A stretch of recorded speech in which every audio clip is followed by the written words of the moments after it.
Hello, everybody.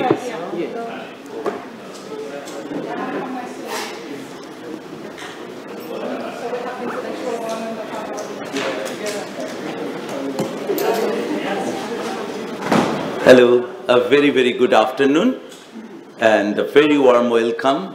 A literally very warm welcome from outside because the Delhi summer is slowly picking up. But maybe it's not so warm here, or it's comfortably warm here, as you say. To the last session of our World Theatre Forum this year, the Delhi chapter. And the subject for today's session, this session, is the future newness. When we are conceiving this seminar, we were all the time thinking, as I said to you earlier, that are there certain artists and certain works that are emerging that cannot be easily put into the box of the contemporary? If there are new works which are questioning the boundaries of theoretical reading. And we are very happy to have a whole series of cutting-edge artists in today's session. The first and foremost, we have Nicola Pianzola, who will be chairing this session. I apologize to the audience once again that Ms. Daksha Seth was supposed to come and supposed to chair the session, but she regretted because of her illness just yesterday, and we requested Nicola. He is a friend from many, many years by now, and he agreed very kindly. He will be chairing today's session. Nicola Pianzola is a performer, a theatre pedagogue, and an organizer. He was born in 1977 in Novara, Italy. He graduated at the University of Bologna, Department of Music and Performance, and he got a master's degree in theatre management. He has studied physical theatre, graduating at the Nuovo Circus School of Bologna and Contemporary Circus School in Turin. His artistic training took shape while working in Poland with Zygmunt Malik and Teatr Piesen Kozla in Denmark with Odin Teatret, in Brazil with Augusto Mulo, in Italy with Cataclo Athletic Dance Theatre. As a performer, he worked with Agustin Letelier, Chile, El Comediantes, Spain, and with Laboratorio Permanente of Domenico Castaldo and Pippo del Bono, Italy. He is currently an actor in all the productions of Instabili Vaganti Theatre Company and training director in the international theatre research projects led by the company all over the world. He has created and led the international theatre project Lens, supported by Theater Fabrik Sachsen of Leipzig, Old Vic Theatre of London, International Shakespeare Festival of Yerevan. As a theatre pedagogue, he is specialized in physical training and acrobatics for actors, in theatre and circus arts for children, and for actors with handicaps. He has led workshops within the atelier of Grotowski Institute in Wroclaw, the International Workshop Festival, the BPAF International Festival, the Busan Summer Theatre Camp in South Korea, the 8th and 9th International Meeting of National School of Drama Schools in Mexico, Spectrum Festival Workshop in Austria, and the IIFUT, International Iranian Festival of University Theatre. He has won several national and international awards as a performer of the solo show made in Ilva, including the nomination at the Total Theatre Awards of the Edinburgh Fringe 2014. He collaborates with the University of Bologna, Department of Music and Performance, where he gives workshops, work demonstrations, lectures, and film screenings about physical theatre and Grotowski's work. He won the DAMS Award for his research and experience in theatre with actors with handicaps. He collaborates with Histrio Theatre magazine, writing articles in Teatro Mondo, a publication on theatre in different countries, and with Fati di Teatro theatre webzine, where he is the editor of Instabili Vaganti, on tour, a section on the international theatre projects led in different countries by his theatre company. And then we have Liza Bassi. Yeah. Liza Bassi studied fashion design at IED Madrid, When graduating, she began to work as a fashion designer in Spain and abroad, Luxembourg and Brazil, among others. Over the years, she has collaborated with many companies, Tragaleguas Teatro, Teatro El Cruce, Fuegos Fatuos, Micomison, please forgive me for my bad Spanish, and worked as costume designer in public theaters such as Las Naves del Matadero, Teatros del Canal, Teatro Español, Teatro de la Zarzuela. She has worked for television series Amor en Tiempos, Revuelto, 2008, and public performances and multidisciplinary projects. Susanta Mandal was born in Kolkata, lives and works in Delhi Solo Show 2015 hard copy, Vadera Art Gallery, Delhi 2011. How long does it take to complete a circle? Gallery SKE, Bangalore 2007. It doesn't bite. Gallery SKE, Bangalore 1998. Assemblages, Art Heritage Delhi 1992. Recent works, Academy of Fine Arts, Kolkata, Selected Group Show. 2017, India Rewilding, 70 Years of Investigating a Nation, curated by Achia Lokhandwala. Gallery Odyssey, Mumbai, 2017, online curated by Maki Nishida. Devi Art Foundation in collaboration with Japan Foundation, Delhi 2017. Art Narratives curated by Gayatri Sinha, Bikaner House, Delhi, and at BDL Mumbai 2017. Chobi Mela 9, International Festival of Photography, Bangladesh 2016 and 17. Intersect 16 equal to inch equal to 1 mile. Susanta Mandal and Rajashri Ramamurthy, Devi Art Foundation in collaboration with Gati Dance Forum. Delhi 2016, The Night Bitten Dawn, curated Salima Hashmi. The Devi Art Foundation in collaborated with Gujral Foundation. Delhi 2015, The Contemporary 2, Who Interprets the World. 21st, CMCA, Kanazawa, Japan 2014, World Explorations, Kochi Muziris Biennale 2014, Kochi, India 2014, Making History, Colombo Art Biennale 2014, Colombo 2014, Small Art is Beautiful, curated by Fabrice Gusto, Beirut Art Fair, Lebanon 2009, Art Zianzai, 20 Indian artists showed in MOCA, Shanghai, China, 2008, Third Nanjing Triennale, Reflective Asia, Nanjing, China. Mandal was artist in residence at Khoj International Residency, New Delhi, 2007. Brito International Artists Workshop, Bangladesh, 2008. And Tirtha, Sri Lanka, 2012. Mandal is part of the Layout Artists Collective formed in 2011, Delhi. And Mr. Achia Anzi, born in Israel, 1979. Achia Anzi did his MFA and BFA in sculpture from the University of Rajasthan in 2004 to 2010. Diploma and BA in Urdu Honours from the National Council for Promotion of the Urdu in 2008. He also obtained MA in History of Art from the National Museum Institute, New Delhi, 2011, and has been living in India for the last 13 years. Selected shows include Nimrod's Descendants, curated by Gideon Ofra, Artist House, Jerusalem, Israel, 2011. Peaceful Be Your Return, O Lovely Bird, From Warm Lands Back to My Window, Threshold Art Gallery, New Delhi, 2012. Land of Nod, Threshold Art Gallery, New Delhi, 2014. Silent Call of the Earth, Outset India Stories, Institute of Cervantes, New Delhi, and Threshold Art Gallery, New Delhi, 2016. Solo project at India Art Fair presented by Threshold Art Gallery, 2013, 14, and 2016. Incheon Biennale at Incheon, China, 2016. Jerusalem Biennale at Jerusalem in 2017.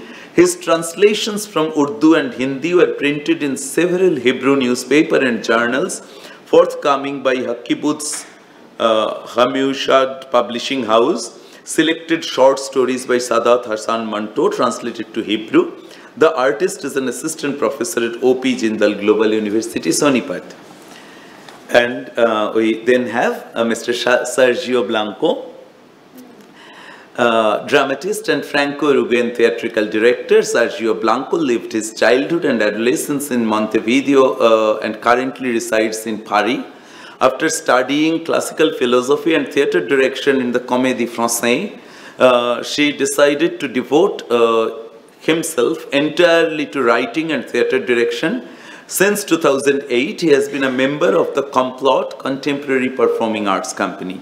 His pieces has been repeatedly distinguished with several first prizes, among them the National Dramaturgy Award of Uruguay, the Dramaturgy Prize of the City of Montevideo, the National Theatre Fund Award, the Florencio Award for Best Playwright, Casa de las Americas International Award and Theatre Awards Award for Best Text in Greece. In 2017, his piece Tebas Land receives the prestigious British Award of West End in London. His work enters the repertory of the National Comedy of Uruguay in 2003 and 2007 with his pieces 45 and Kiev. Among his most famous titles are Slaughter, 45, Kiev, Opus Sextum, Diptych, Volume 1 and 2, Barbarism, Cassandra, The Jump of Darwin, Tebas Land, Ostia, Narcisso's Anger, The Bellow of Dusseldorf, and When You Pass Over My Grave. Most of his texts, besides having been published and represented in their country of origin, have also been translated into different languages and published in different countries.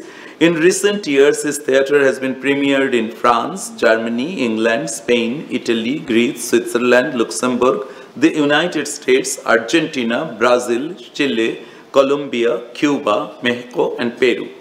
Specialized in the systems of performatic scriptures, has directed in different Latin American and European cities multiple workshops and investigations that culminate always in spectacles, performances, and public interventions of great call, as it was the case of Scenes of Penance and Autopsies. 10 playwrights in the public square, Louvre, Benliu, Africa Street, Whispers, and Campo Blanco, with Uruguayan photographer Matilde Campodonico. Parallel to his work as playwright and director, Blanco has an intense academic activity that has led him to teach seminars, courses, and conferences in different European and Latin American university and cultural institutions. Between 2008 and 2014, he works for the Ministry of Education and Culture in France, coordinating and directing literary writing workshops in different educational centers, and in March 2013, he is appointed by the Carlos III University of Madrid artistic director of the European Crossing Stages project that he met for 2 years different universities and artistic institutions from different European countries. That same year, he was invited by the National Comedy of Uruguay to direct the first seminar of National Dramaturgy, and in 2014, the National Institute of Performing Arts of Uruguay entrusted him with the direction of a scenic investigation that Blanco will carry out during a whole year with 8 researchers, and that will revolve around the theme of autofiction, saying on stage. In August 2013, he premiered Tebas Land. In March 2015, Ostia, a text that is interpreted by him together with his sister, actress Rosana Blanco. In August 2015, Narcisso's Wrath, with his performance of playwright, director and actor Gabriel Calderon. And in August of the 2017, it releases his last autofiction, The Roar of Dusseldorf. He is currently preparing the assembly of his latest text, When You Pass Over My Grave, that will be released in 2018 in Montevideo, Uruguay. At the same time, he is preparing to direct the cast of the National Comedy of Montevideo. This is roughly the introduction, but as all of them are friends and known by both their works and personally, I would say that I am in the august company of possibly the world's series of most emerging artists who will be in the history of theatre, performance and visual art in all the coming decades. And I am very, very honored of having an august presence. And I would now request Mr. Nicola Pianzola to come and kindly take the chair and preside the session.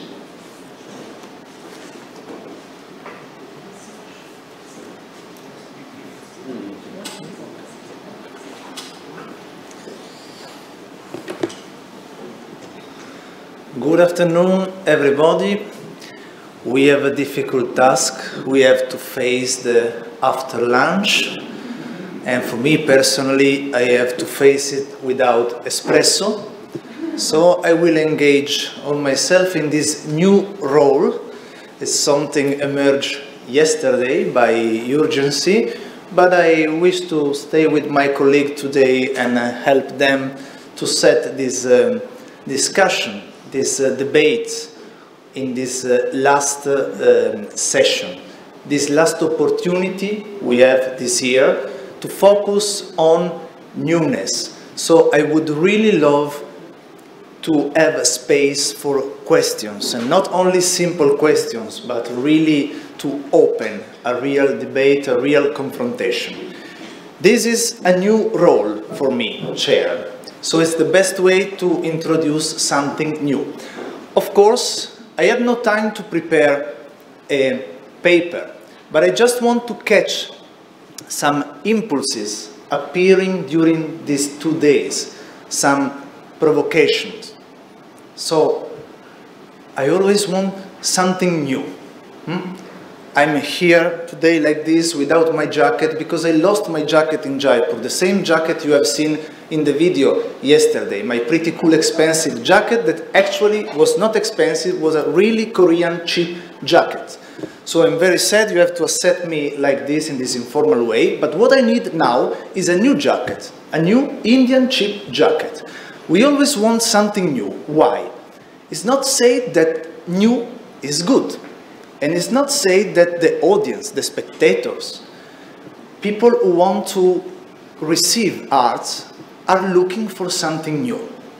New is not synonymous of quality, of poetic, of aesthetics, of beauty. But personally, as artists, we feel bored. We feel the need to not to repeat ourselves. So, most of the time, we are seeking for something new. What we have to do? Personally, I have to face labels. Anadora was speaking about labels, categories. I come from a country that loves to put everything in a category, want to split dance from theater, ignoring the traditional performing arts forms. So I have to fight against this label, because if I don't fit, if I do something new and I don't fit in any of these labels, I am out of the theater market in that moment, and I have to accept it. So it's a struggle also with the market, because something is working. The theater and art market manage these categories. They have performances for different audiences. And if I do something new, I will put in crisis the market. To do something new is to meet the unknown, to accept this challenge. I remember the words of Zygmunt Molik, an actor of Teatro Laboratorium of Grotowski, who during our practice together, he was saying, you are training and you are waiting for this meeting with the unknown. Something that you don't know, that appears from your body, from your process, and is something new. And of course, we have to stand stable in the past, in the present, to jump to the future. The relationship between tradition and future and newness appeared many times in many speeches during these days. And I remember something very simple. One time in Korea, I was talking with a theater colleague. He was completely drunk, and he started to say, Michelangelo, Raffaello, Donatello, my friend, my colleague.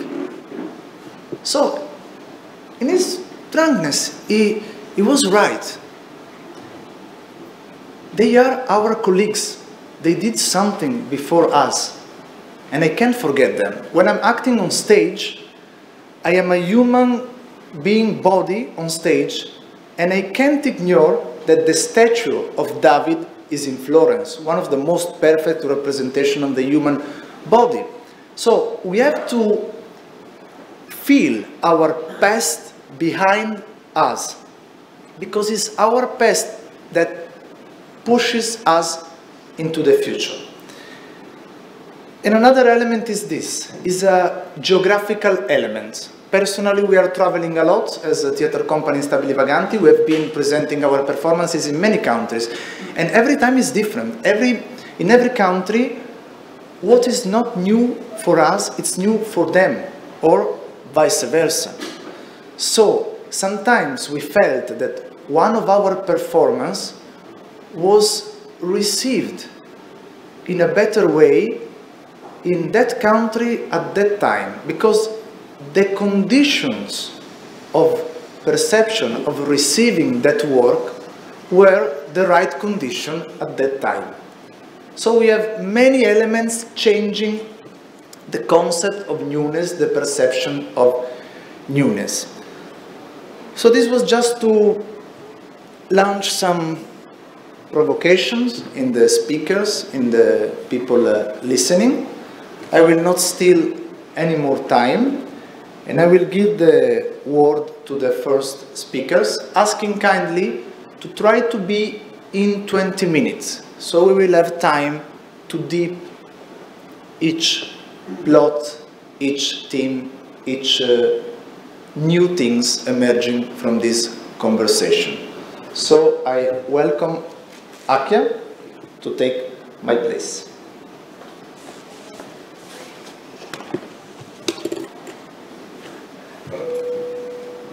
Thank you very much.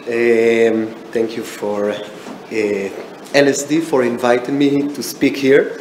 I must say that it's going to be a little bit academic, dry and boring, but still the panel decided that I will go first, so let's hope it's going to be okay. Another thing, I'm revisiting here papers that I gave in GNU 2 years back, and it was interesting in relation to the new, to think about what happened to some things that we thought in the past and readjusting that to the present, etc., etc. So without further delay, I'm going to start. The questions that I would like to address here today is that of the new. After a century that celebrated the new and later condemned it, this seems to be a good time to ponder into its meaning. How to speak of the new in a newly manner? How to say something new about the new, provided that, while speaking of the new, we must evaluate its validity. Speaking of the new, it's a trap. If we accept that speaking differs from repeating, the new already sneaks into our speech. Otherwise, we will denounce speech as a mere repetition, or yet again, defend it in the name of a new meaning arising from it. The new sneaks into our speech even while questioning the new. The new sets speaking in motion. It enables speech as we know it. The new marks the difference between repeating and speech. The new is the ground of the possibility of speech, or at least speech as we know it. While speaking of the new today, we are forced to let our speech snitch. To snitch is to inform about a crime without denying one's participation in it. We snitch on the new without the possibility of denying our partaking in it. We are guilty of the new, and yet our confession does not set us free. Snitching is an exploration of the limitation of our discourse without transcending this limitation. By snitching on speech, the snitch, speech itself, does not deny its complicity. Snitching is the only possibility of speaking about the ground of a certain discursive regime. Speaking beyond the limitation of the regime is impossible. Questioning the new without admitting our participation in it is impossibility again. The limitation of speech should be unfolded, and yet the moment of unfolding itself is trapped in the discursive regime of the new. By speaking of the new, we are already preconceiving the new. We are already within the constraints of the new. In order to question the new, we have to hold an exterior position towards its concept. When this position is impossible, one can only snitch. Should we accept the authority of the new? Can we establish a discourse which is free from the new? Do we understand the new? What do we expect when we construct a new phrase, be it lingual or visual, philosophical or artistic? What is the use of snitching if one cannot speak beyond the discourse? The answer that I would like to propose is that by snitching, we set the new in motion. Only in motion can we discover the new. The new is making a way towards us while allowing it to reveal itself in speech.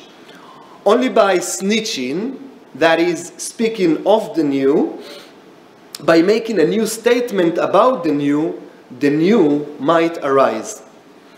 If I wish to make a new announcement about the new today, that is not to repeat anything that has been said about the new until now, it is not for the sake of saying something new, but in order to create meaningful event. Meaning, that's the key. The new is new only if it is meaningful. The new is not invited to speech or construct speech for its own sake. The new is bound to make speech meaningful. If one tries to say something new about the new, it is not for the sake of the new, but for the sake of meaning. On the contrary, if one wishes to dismiss speech as repetition, we already know that, this has already been said, it is not because the old is meaningless, nor because only the new is meaningful, but because the new and meaning form a mutual relation that enables speech. The new, as a mere difference, can be meaningless. On the other hand, repeating the same phrase to a different audience, as it happens to be today, might yield a meaningful event. The new, in short, is never the sole measurement, nor the ultimate goal to be achieved. The new, or a difference, is part of the economy which produces meaningful events. In a sense, this introduction already summarized what I had to say. If I wish to continue, if I wish to repeat what I just said, it is with the hope of clarifying myself, that is, making my speech more meaningful. Thus, in the following, I will try to concretize my argument and examine them in the context of art making and the Museum of Fine Arts. I will begin by discussing Boris Groys's essays on the new, which does not only reaffirm the importance of the museum that nowadays seems to many as outdated institution, but also re-explores the meaning of the new. Groys reminds us that the new can never be understood in isolation. Like any other adjective, it can only make sense in relation to its opposite, the old. It is only through the construction of a binary opposition that the new can emerge. Groys opens his essay with a reflection on the current widespread convention of the, I quote, impossibility of the new in art, unquote. Groys argued that, quote, the initial postmodern sorrow about the end of history is gone. Now we seem to be happy about the loss of history, of the idea of progress, of the utopian future, all things traditionally connected to the phenomena of the new, unquote. Groys attributes this sense of deliverance, liberation from the new, to what some artists and critics consider as the victory of life. Quote, liberation from the obligation to be historically new seems to be a great victory of life over the formerly predominant historical narrative, which tended to subjugate, ideologize, and formalize reality, unquote. Instead of the modern abstract construction of, quote, the opposition of old and new, unquote, art finally has the chance to approach life with no mediation. Another quote, artists and theoreticians want to be politically and culturally engaged in social reality. They want to reflect on their own cultural identity, express their individual desires, and so on. Instead of questioning the contemporary urge of bringing art to life, Groys asked, quote, under what condition does art appear to be most alive? Which is a good question to my mind. And argue that being alive means nothing more or less than being new. And with this argument I'm going to debate. In order to explain why for him alive and new are almost synonymous, Groys analyzes the relation between the museum and reality. The museum seems for modern artists as a graveyard, and reality is the place in which it is really alive. So I'm quoting. Groys has a different perspective about it. The museum is not secondary to the real history, nor is it merely a reflection and documentation of what really happened outside its walls according to the autonomous laws of historical development. The contrary is true. Reality itself is secondary in relation to the museum. The real can be defined only in comparison with the museum collection. Unquote. This brilliant inversion of the relation between the museum and the real enables a different perception of the museum's apparatus. The museum collection does not reflect reality, but what is dead and old, and thus, there is a positive role here, and thus indicate what is truly new and alive. Without the museum, nothing is new. Without the museum, there is no possibility for the emergence of the new. The new, according to this analysis, can be conceived as difference. But if the new is simply what is not old, it is still, according to Groys, not an absolute new, since it maintains a relation of negation with the old. So it's still a relation. In order to overcome this difficulty, Groys introduces the concept of difference without difference, which he borrows from Kierkegaard's discussions on Jesus. For Kierkegaard, the only way that God can manifest himself as really new is to appear like human. In order to be new and not only mere difference, the God has to be different but without appearing as different. Groys writes, Kierkegaard's main point being that a certain difference is recognized as such only because we already have the capacity to recognize and identify this difference as difference. So no difference can ever be new, because if it were really new, it could not be recognized as difference. To recognize means always to remember. But a recognized, remembered difference is obviously not a new difference. Unquote. How a difference without difference is possible in the art domain? For Groys, the answer is the rudiments of Duchamp or any other artist. Quote, Duchamp's fountain is a kind of Christ among things, and the art of the ready-made a kind of Christianity of the art world. This leads, unquote, this leads Groys to a rather strange conclusion. Quote, today, to be really new, an artwork cannot even repeat the old differences, between art object and ordinary things. By means of repeating these differences, it is possible only to create a different artwork, not a new artwork.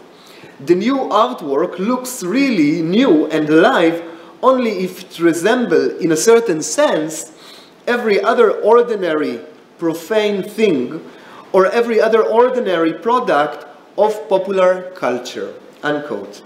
In short, the only possible artwork nowadays, the only new artwork I must say, must belong either to the ready-made of the Dada or pop art tradition.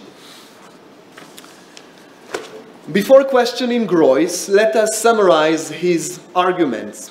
So one is, contemporary art is obsessed with bringing art into life. Here I definitely disagree.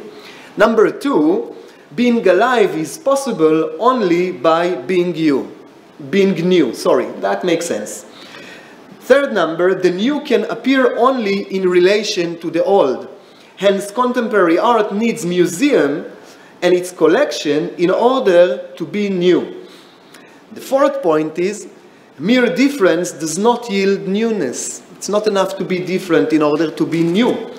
5, accordingly, in order to create an absolutely new artwork, the artwork should resemble a mundane object or an existing artwork. That is, it should produce difference without difference. But Greuze's position does not solve the contemporary criticism of the new.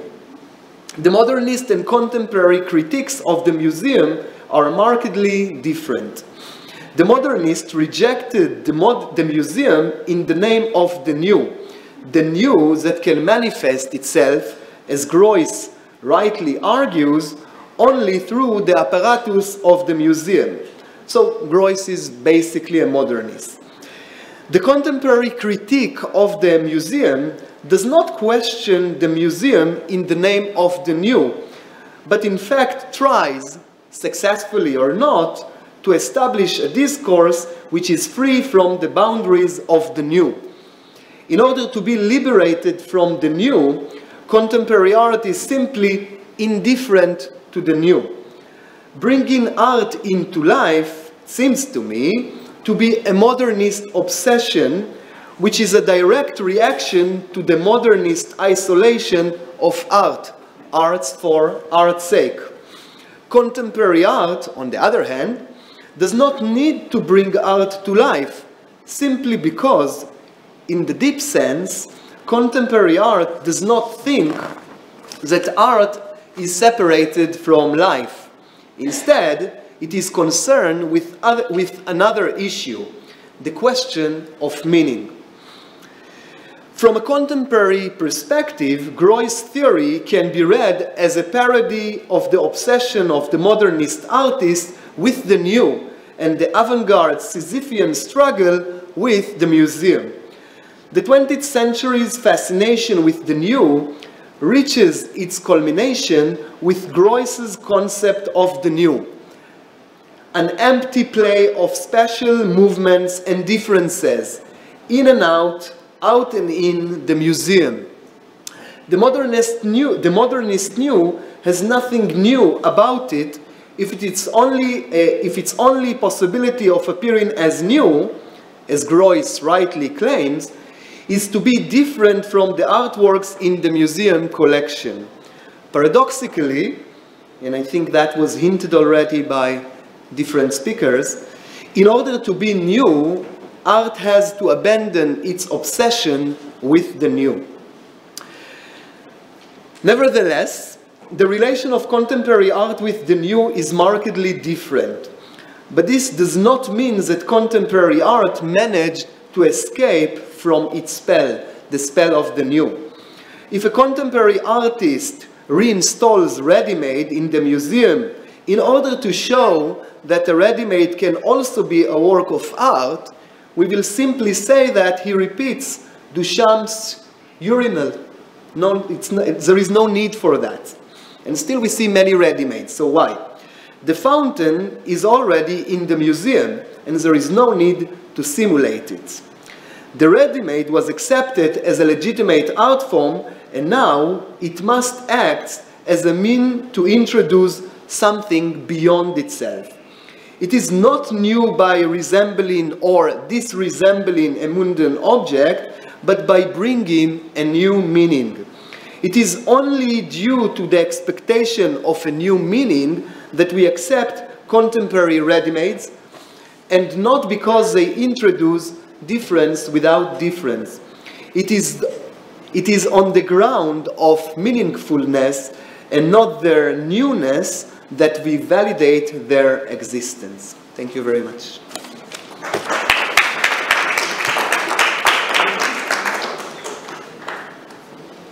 Thank you, Achia, for this interesting speech that makes a theoretical introduction of the points of view of art.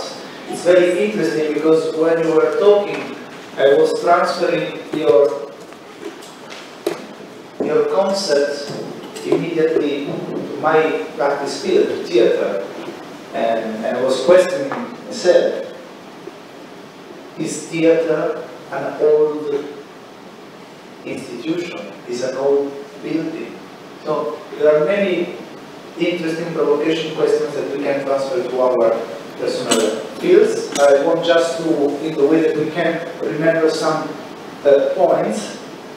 The concept of snitch, it's very practical, very interesting. The relationship between new and meaning can open many discussion. Museum, theater, like old institution, or how we can renew these buildings and institutions. Engagement, political engagement in the society, it was appearing also this morning, and being alive, being new, and also recognize and remember, because memory also appeared this morning and yesterday. And of course, difference without difference. And last but not least, obsession of new.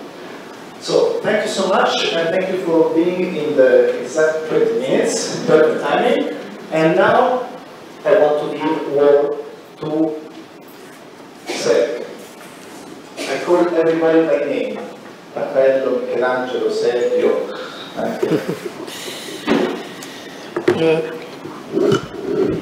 Alors, je pense que ce micro-là, c'est OK.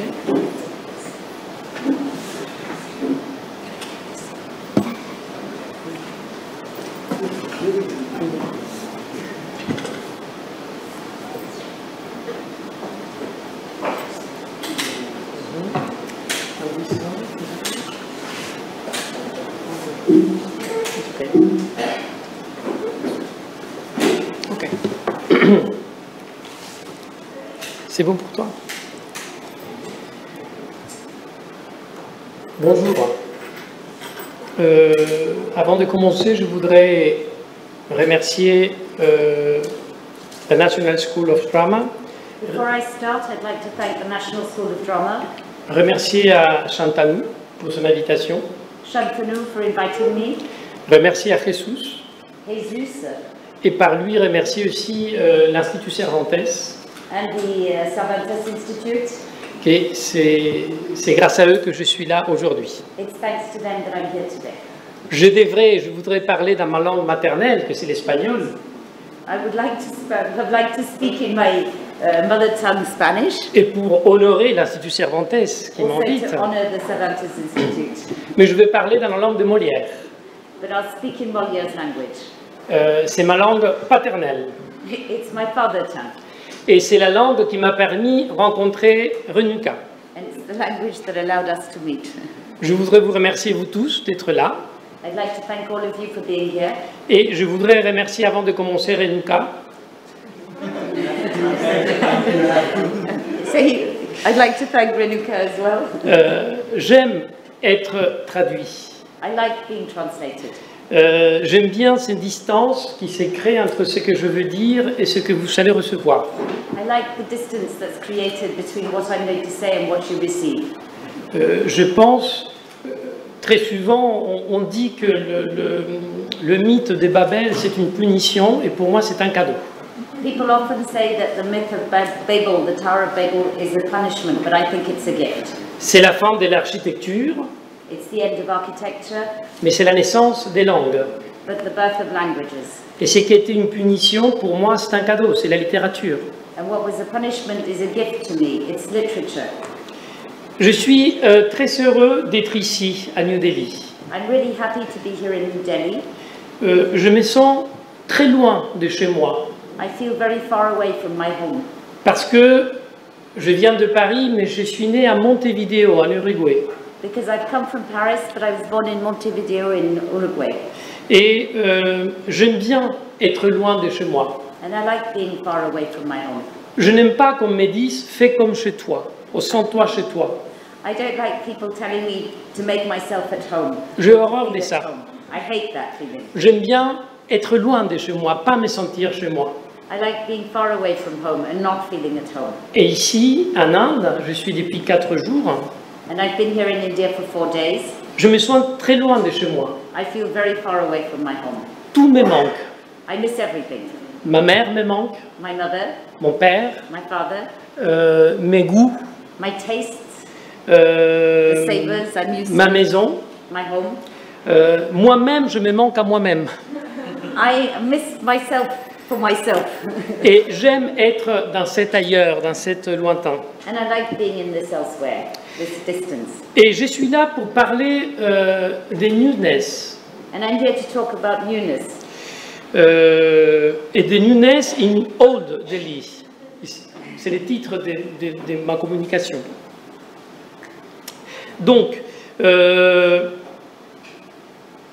tous les jours, depuis que je suis en Inde, et depuis qu'Eranuka m'a parlé, je vais à Old Delhi. Every day since I've reached India and since Renuka told me to go there, I've been in Old Delhi. C'est grâce à elle que je suis allé. It's thanks to her that I went. Un jour, elle m'a dit, il faut oublier l'hôtel, il faut oublier l'école, il faut que tu ailles à Old Delhi. One day she said to me, you must forget about the theatre school, you must forget about your hotel, you should go to Old Delhi. Et c'est grâce à Gujar que je peux connaître Old Delhi tous les jours. Je sors de l'école et je dis, on va à Old Delhi. And thanks to Gulzar, I can discover Old Delhi every day. We go out of the school and we go straight to Old Delhi. Je suis attiré par ce quartier. I'm attracted by this area. Et je n'aime pas les Newness. J'aime pas la nouveauté. And I don't like newness. Je n'aime pas du tout. I don't like Newness. Le nouveau, en langue espagnole, la définition étymologique, c'est qu'il y a une existence très courte. The etymological definition of newness, of the new in Spanish, is something that is very short. Et je n'aime pas le nouveau, j'aime pas la nouveauté. I don't like newness, I don't like novelty. Je préfère les vieux, I prefer old things. je préfère l'ancien, I prefer oldness, je préfère le vieux monde. I prefer the old world. J'ai quitté les nouveaux mondes de l'Amérique pour venir au nouveau monde, en Europe. I left the old, new world of America to come to the new world in Europe. J'aime les vieux testaments dans la Bible. I like the Old Testament in the Bible. J'ai quitté le christianisme pour aller vers le judaïsme. I left Christianity to go towards Judaism. Et j'aime Old Delhi. And I like Old Delhi.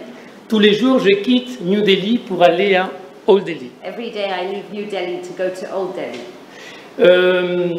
Voilà. J'ai trouvé hier à l'hôtel cette vieille carte de 1918.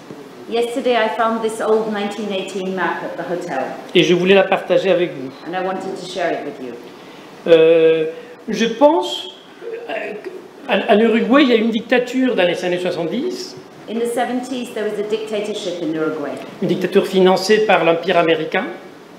financed by Financée par l'Empire américain. the American Empire. Mes parents, ils ont dû venir en Europe. My parents had to move to Europe, Et moi, tout seul, je restais avec mes deux grands-mères. And I remained alone with both my grandmothers. Et je pense que ça vient de là, mon amour aux vieilles choses. And I think that's what motivates my love for old things. Parce que j'ai été élevé par deux vieilles dames. Because I was brought up by two old ladies. Alors, je n'aime pas le nouveau, je n'aime pas la mode. I don't like newness, novelty, I don't like fashion. Il y a un jeu de mots en espagnol. There's a wordplay in Spanish. La moda no incomoda. Ça veut dire la mode ne dérange pas. Which means that the fashion doesn't disturb. Voilà. Et moi, j'aime incommoder. And I like to disturb. J'aime pas le confort.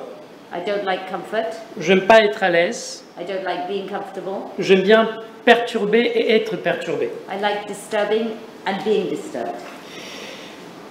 J'aime bien aller à la recherche du temps perdu, ce qui n'est plus là, ce qui est vieux. I like seeking lost time, things that have disappeared, Et je things that no pense- longer exist.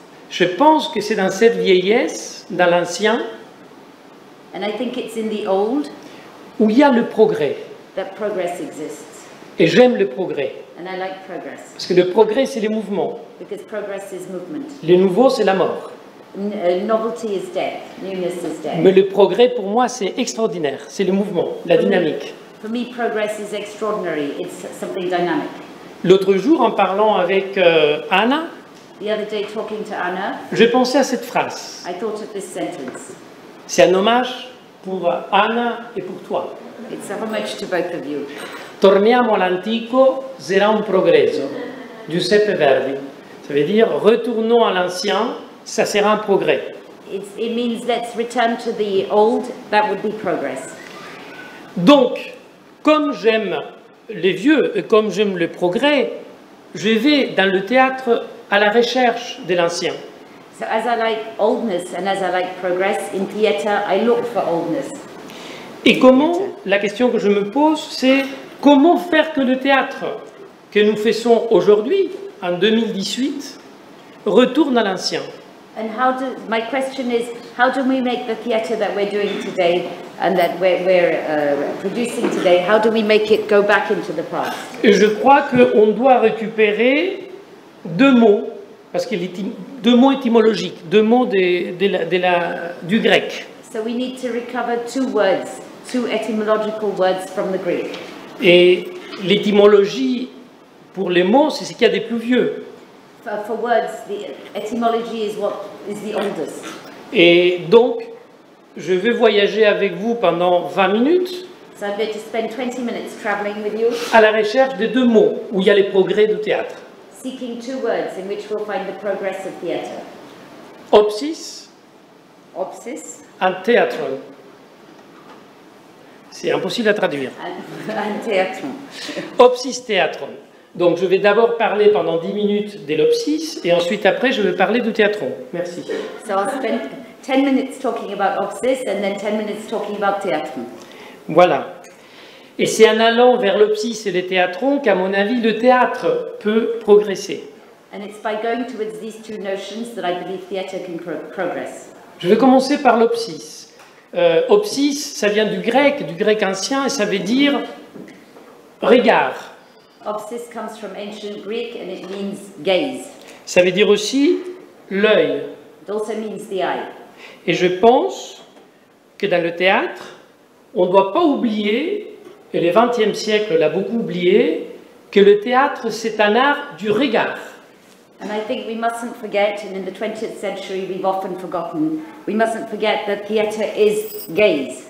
Si on prend un théâtre ancien, une coupure du théâtre ancien, If you take an ancient theatre, du théâtre grec, the Greek theatre, et si on le retourne, et on prend un œil à côté, and et and you turn it around, si on retourne le théâtre, on voit qu'il y a plein de rapports entre les structures physiologiques de l'œil et les structures conceptuelles du théâtre. so you can see that there are very strong similarities between the physiological structure of the eye and the conceptual structure of the theatre. L'œil, il y a une lumière qui arrive, There's a light that comes into the eye qui va travailler ici, that works on that part, qui va donner plein d'informations aux nerfs neurologiques, It passes lots of information onto the nerves behind, qui va passer au cerveau and they go onto the brain. et qui va comprendre ce qu'il a vu. And therefore we'll understand what the eye understands what it's seen. Le théâtre, c'est similaire. Il y a des histoires qui vont venir, des mythes qui vont venir de la mer, So the theatre is similar. There are myths that are going to come from this part here. qui vont travailler dans cet espace qui s'appelle la skéné, l'orchestra, They're going to work in that part of the space that's called the scène and the orchestra, qui vont être interprétés par la cité, par le public, and they're going to be interpreted. All of this is going to be interpreted by the city or by the public. et qui va passer une information à un cerveau collectif de la société. And the information will pass on to the collective brain of society. Donc, il ne faut pas oublier que le théâtre, à sa base, c'est un art essentiellement du regard, opsis. And so we mustn't forget that fundamentally theatre is an art of the gaze, opsis. Je m'amuse très souvent à penser que les théâtres élisabétains I often enjoy myself thinking that Elizabethan theatre, de Shakespeare, il avait aussi la même structure de l'œil. Shakespeare's Elizabethan theatre had the same structure as the eye. Et c'est pareil aussi pour el Corral de Comedias en Espagne. And it's also true for the spaces in Spain. Je m'excuse de la copie qui n'est pas bonne, mais hier, au dernier moment, je n'ai pas réussi à trouver une meilleure. Sorry for the bad quality of the copy, but I couldn't find a better one yesterday.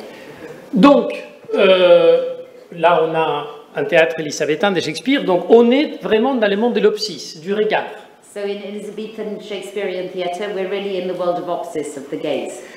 Donc, je pense que nous, hommes et femmes du théâtre, So I think we, men and women of the theatre, on doit se poser la question de qu'est-ce qui arrive avec le regard des spectateurs aujourd'hui. we should ask ourselves, what happens when, with the spectator's gaze today?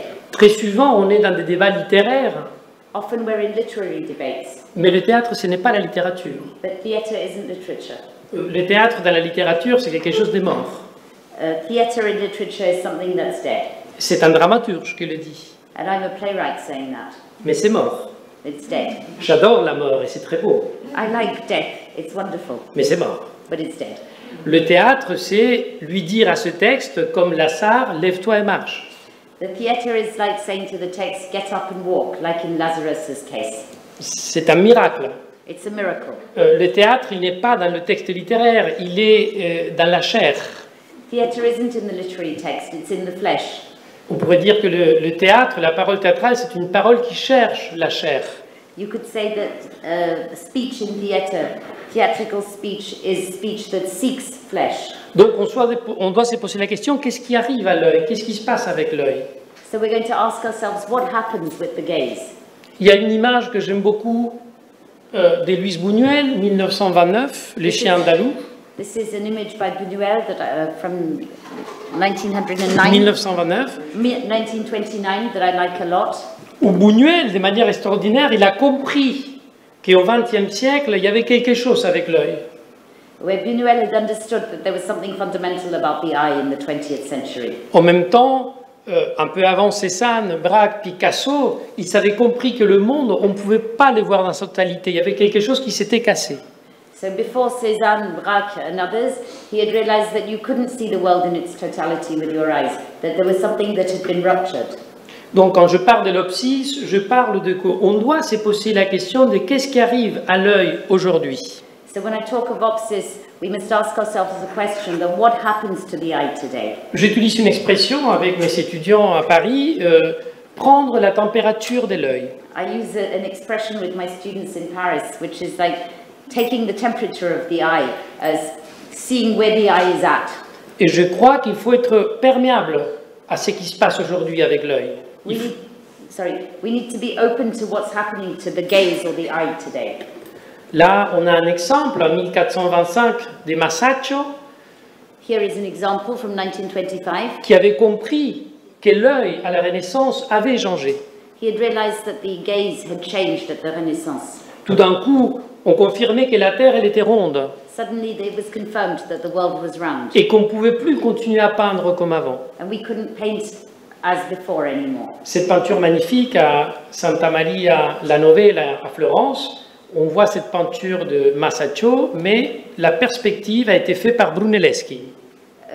We see this wonderful painting by Masaccio, but the perspective was created by Brunelleschi, Brunelleschi, que c'est la personne qui a inventé la perspective. the person who invented C'est perspective. pas une découverte, la perspective, c'est une invention de l'humain. It wasn't a discovery, it was a human invention, perspective. Donc, commençons par réfléchir, qu'est-ce qui se passe avec l'œil aujourd'hui? So let's ask ourselves, what's happening to the eye today, to the gaze? Je développe des projets depuis des années à Paris et à Tokyo, I've been working on projects in Paris and Tokyo for years avec des équipes des ophtalmologues, with teams of ophthalmologists, des ingénieurs du regard engineers of seeing, et des groupes militaires sur la captation du monde satellitale. and military groups working on satellite images of the Earth. Et j'ai travaillé dans ce projet en tant qu'homme de théâtre. And I work on this project as someone from the theatre world. Et on se pose tous des questions, qu'est-ce que ça arrive avec le regard? And we're all asking the question, what is happening to the way we see? On arrive, et je pense qu'on est dans ce qu'on peut dire une société, oui, un mode de vie panoptique. You could say that we've reached a point in society with a panoptical view of Où il y a the une world, espèce d'œil absolu qui nous regarde tout le temps. where there's a sort of absolute eye that's looking at us all the time. On est tout le temps regardé.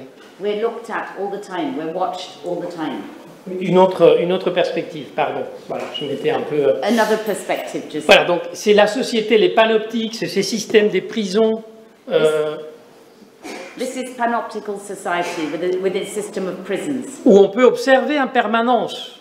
where you can be watched permanently. Là, il y a un exemple plus clair, à Cuba, This is a better example in Cuba, où on peut, au centre, observer tout le monde. where from the center you can watch everything and Nous everyone. sommes aujourd'hui dans une société plus moderne, donc on a ces types des panoptiques. This is a more modern society, so we have this type of panoptics. Quelque chose qui m'a impressionné du métro de New Delhi, Something that struck me in the metro in New Delhi. il y a à peu près entre 5 et 6 panneaux dans chaque station où c'est marqué « On vous surveille ». There are at least 5 to 6 boards in each station that says that you're being watched. Et dans certaines stations, c'est écrit en hindi « On vous surveille », mais pas en anglais. And in certain stations it's written in Hindi, you're being watched, but the English translation isn't there. C'est très inquiétant. It's very worrying. Aujourd'hui, on est dans cette espèce de surveillance qui nous regarde tout le temps. Today we're being monitored and we're being watched all the time. Les derniers chiffres européennes de l'année 2016, l'homme en Europe et la femme, elle est surveillée entre 1h, 1h30 par jour. The latest figures in Europe from 2016 say that men and women are being watched between 1 or 1.5 hours a day. Donc nous sommes dans cette espèce de société qui regarde tout, comme cette image finale de Batman. So que we're j'aime bien. in this kind of society that's always looking at everything, like in this final image of Bergman's. Donc on est dans un regard absolu. On regarde aussi le corps d'une manière presque obscène. So we're in this kind of absolute gaze, and we also look at the body in this kind of obscene manner. C'est une image qui vient de Tokyo, qui n'a pas plus de 2 mois, où on peut détecter maintenant des maladies qu'on détectait, ça fait pas 10 ans. So this is an image from Tokyo. It's less than 2 months old, and with images like this, we can now detect diseases that we couldn't detect before. On est regardé avec des coupures extraordinaires. We looked at it in amazing sections. On est regardé même avant de naître. We're even looked at before we're born. Les derniers types d'échographie, on peut voir le geste de l'enfant avant de naître. In the latest type of ultrasounds, you can even see children's gestures before the child is born. Et on pourrait s'inscrire, alors quelque chose qui dit ici Andy Warhol, qui est très intéressant, enfin que j'ai dit et que Andy Warhol les traduit en peinture, il y a quelque chose que je voudrais leur dire. There's something in this image by Andy Warhol that Warhol translates into painting that I'd like to say. Le fait d'être observé en permanence, ça risque de transformer les sujets en objets. The fact of being observed permanently is likely to transform the subject into an object. Et Andy Warhol, d'une certaine manière, en parlant de ces systèmes stars, And in a way, by talking about this star system, Warhol, oui, the World Star, By talking about all the Liz world Taylor, stars. Marilyn Monroe, il suit une logique dans laquelle l'humain se transforme en objet. He follows a logic where the human being has been transformed into an object. On est dans ce que Gerard Watchman, c'est un grand théoricien du regard. We're in what Gerard Watchman, a great theoretician of the gaze. Cet œil, c'est le regard absolu, il met à l'humanité en scène. He says this gaze is the absolute gaze and it stages human beings. On est tous en train de regarder, mais on est tous en train d'être regardés aussi. We're all always watching, but we're all always being watched. Facebook, Instagram, GPS, les systèmes satellitales, les fibres endoscopiques, fibroscopiques, c'est tous des réseaux de all the regard. different networks, Facebook, Instagram, Facebook, all the GPS. GPS systems, everything that's watching us all the time. Et il y a, d'une certaine manière, tout est vu, quelque chose qui a inventé Hitchcock, tout doit être vu en plein jour. And in a way, something that Hitchcock invented is that everything must be seen in broad daylight. Quelques années plus tard, Kubrick, il va dire on doit tout regarder. And a few years later, Kubrick says we have to look at everything, we have to watch everything. Et si on pousse la logique, on arrive là. And if you take it further, this is where we get to. On a tous assisté en direct à l'horreur, l'impensable. We all watched the horrific and unthinkable event live. Peut-être que si on avait à Auschwitz aujourd'hui, il y aurait des caméras à Auschwitz où des gens pourraient voir l'extermination des Juifs. So maybe if there were cameras at Auschwitz today, maybe people would be watching the extermination of the Jews. C'est très inquiétant. It's extremely disturbing.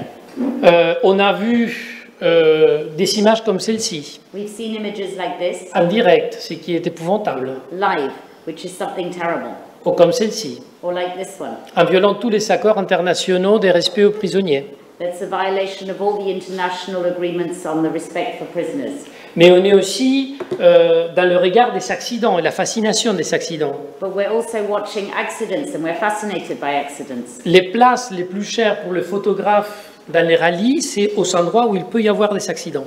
The most difficult and expensive places for a photographer to stand in during races is the places where the accidents are most likely to occur. Et dès qu'il y a un accident, ça monte tout de suite les ratings, les spectateurs à la télé. And as soon as there is an accident, the television ratings increase dramatically. On attend tous la tragédie. We're all waiting for tragedy to occur. On a un exemple clair, l'ambassadeur russe en Turquie qui s'est fait tuer en direct devant tout le monde. A clear example is the Russian ambassador in Turkey who was killed live before everyone else. Cette image m'a beaucoup impressionné. I was really struck by this image. Et avec tout le respect de la situation et de la personne qui a été décédée, And with all my respect for the situation and the person who was killed, je veux me permettre ces raccourcis. I'm going to show you this. I'm going to associate these images. On est vraiment dans le spectacle. It's really showtime here. On est dans le spectacle de la selfie, les hommes politiques qui se prennent des selfies en public. We're in the show world of the selfie. Political people take selfies of themselves with others. On a dans le système football star, The football star system, où les gens, ce qui intéresse les moins, c'est le foot, les jeux, mais tout ce qui est autour, tout ce qui est périphérique. people are less interested in the actual game, but they're more interested in everything going on around it. On est dans le système des Big Brother, le système où les jeunes s'enferment dans des maisons et on les surveille. Et on voit les gens faire l'amour le soir. We're in the Big Brother system where people are locked up in houses and they're being watched. We even can see them making love in the evenings. Donc on est dans un regard. Donc la question c'est, qu'est-ce qui se passe avec les regards aujourd'hui, l'opsis? So we're in this state of watching and being watched. So the question today is what happens to the gaze Et je today? pense que l'œil aujourd'hui, ce n'est plus coupé en deux. L'œil aujourd'hui, elle est dans un mixeur.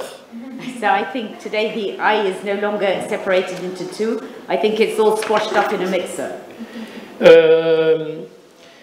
Il y a eu une telle parcellation dans la perception des spectateurs modernes The perception of the modern spectator has been so fragmented que le spectateur il peut seulement comprendre ce qui est coupé et fragmenté. that the spectator can only understand what is chopped up and fragmented. 1920. 1920, this quote comes. Aujourd'hui, on doit comprendre que l'œil n'est plus l'œil d'avant. Today we can understand that the gaze is no longer the gaze that existed before. S'il nous plaît ou ne nous plaît pas, c'est un autre débat. Whether we like it or not is a different question. La réalité, c'est que c'est un regard qui est fracturé. The reality is that the gaze we have is a fractured Et qu'on gaze. doit répondre à ce besoin du regard. And we have to fulfill this demand of the gaze. Les spectateurs, quand ils viennent voir nos pièces, ils sont habitués à un mode de perception qui n'est plus linéaire. When spectators come to see our shows, they're used to a mode of perception that is no longer linear. On est dans la fin de la galaxie Gutenberg. We're at the end of the Gutenberg galaxy. On est dans un retour à une esthétique du chaos.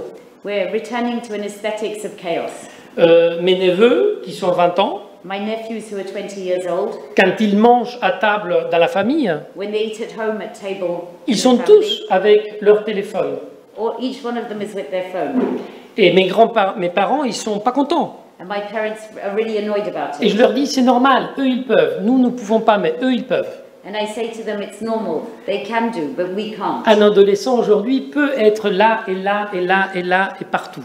And an adolescent today can be all over the place. He can be with his phone, he can be with you, he can be everywhere at the same time. Je ne sais pas si c'est bien ou pas, je laisse ça aux psychologues I don't know whether it's good or not. I'll leave that up to the psychologists et aux neurologues and to the neurologists et aux politiques. and the politicians. Moi, je dois travailler avec cet œil. For my part, I have to work with this gaze. Donc, c'est un œil qui est fragmenté, c'est un œil qui regarde comme ça It's a fragmented gaze. It's a gaze that watches like this et qui a besoin de ça. and that needs this. C'est un œil qui ressemble beaucoup à l'œil de certains insectes. It's an eye that resembles the eyes of certain insects. Cela reproduit l'œil de certains insectes qui regardent la réalité de plusieurs perspectives. Insects that are watching reality from different perspectives simultaneously. Donc, nous, hommes et femmes de théâtre, on doit savoir qu'on travaille pour cet œil.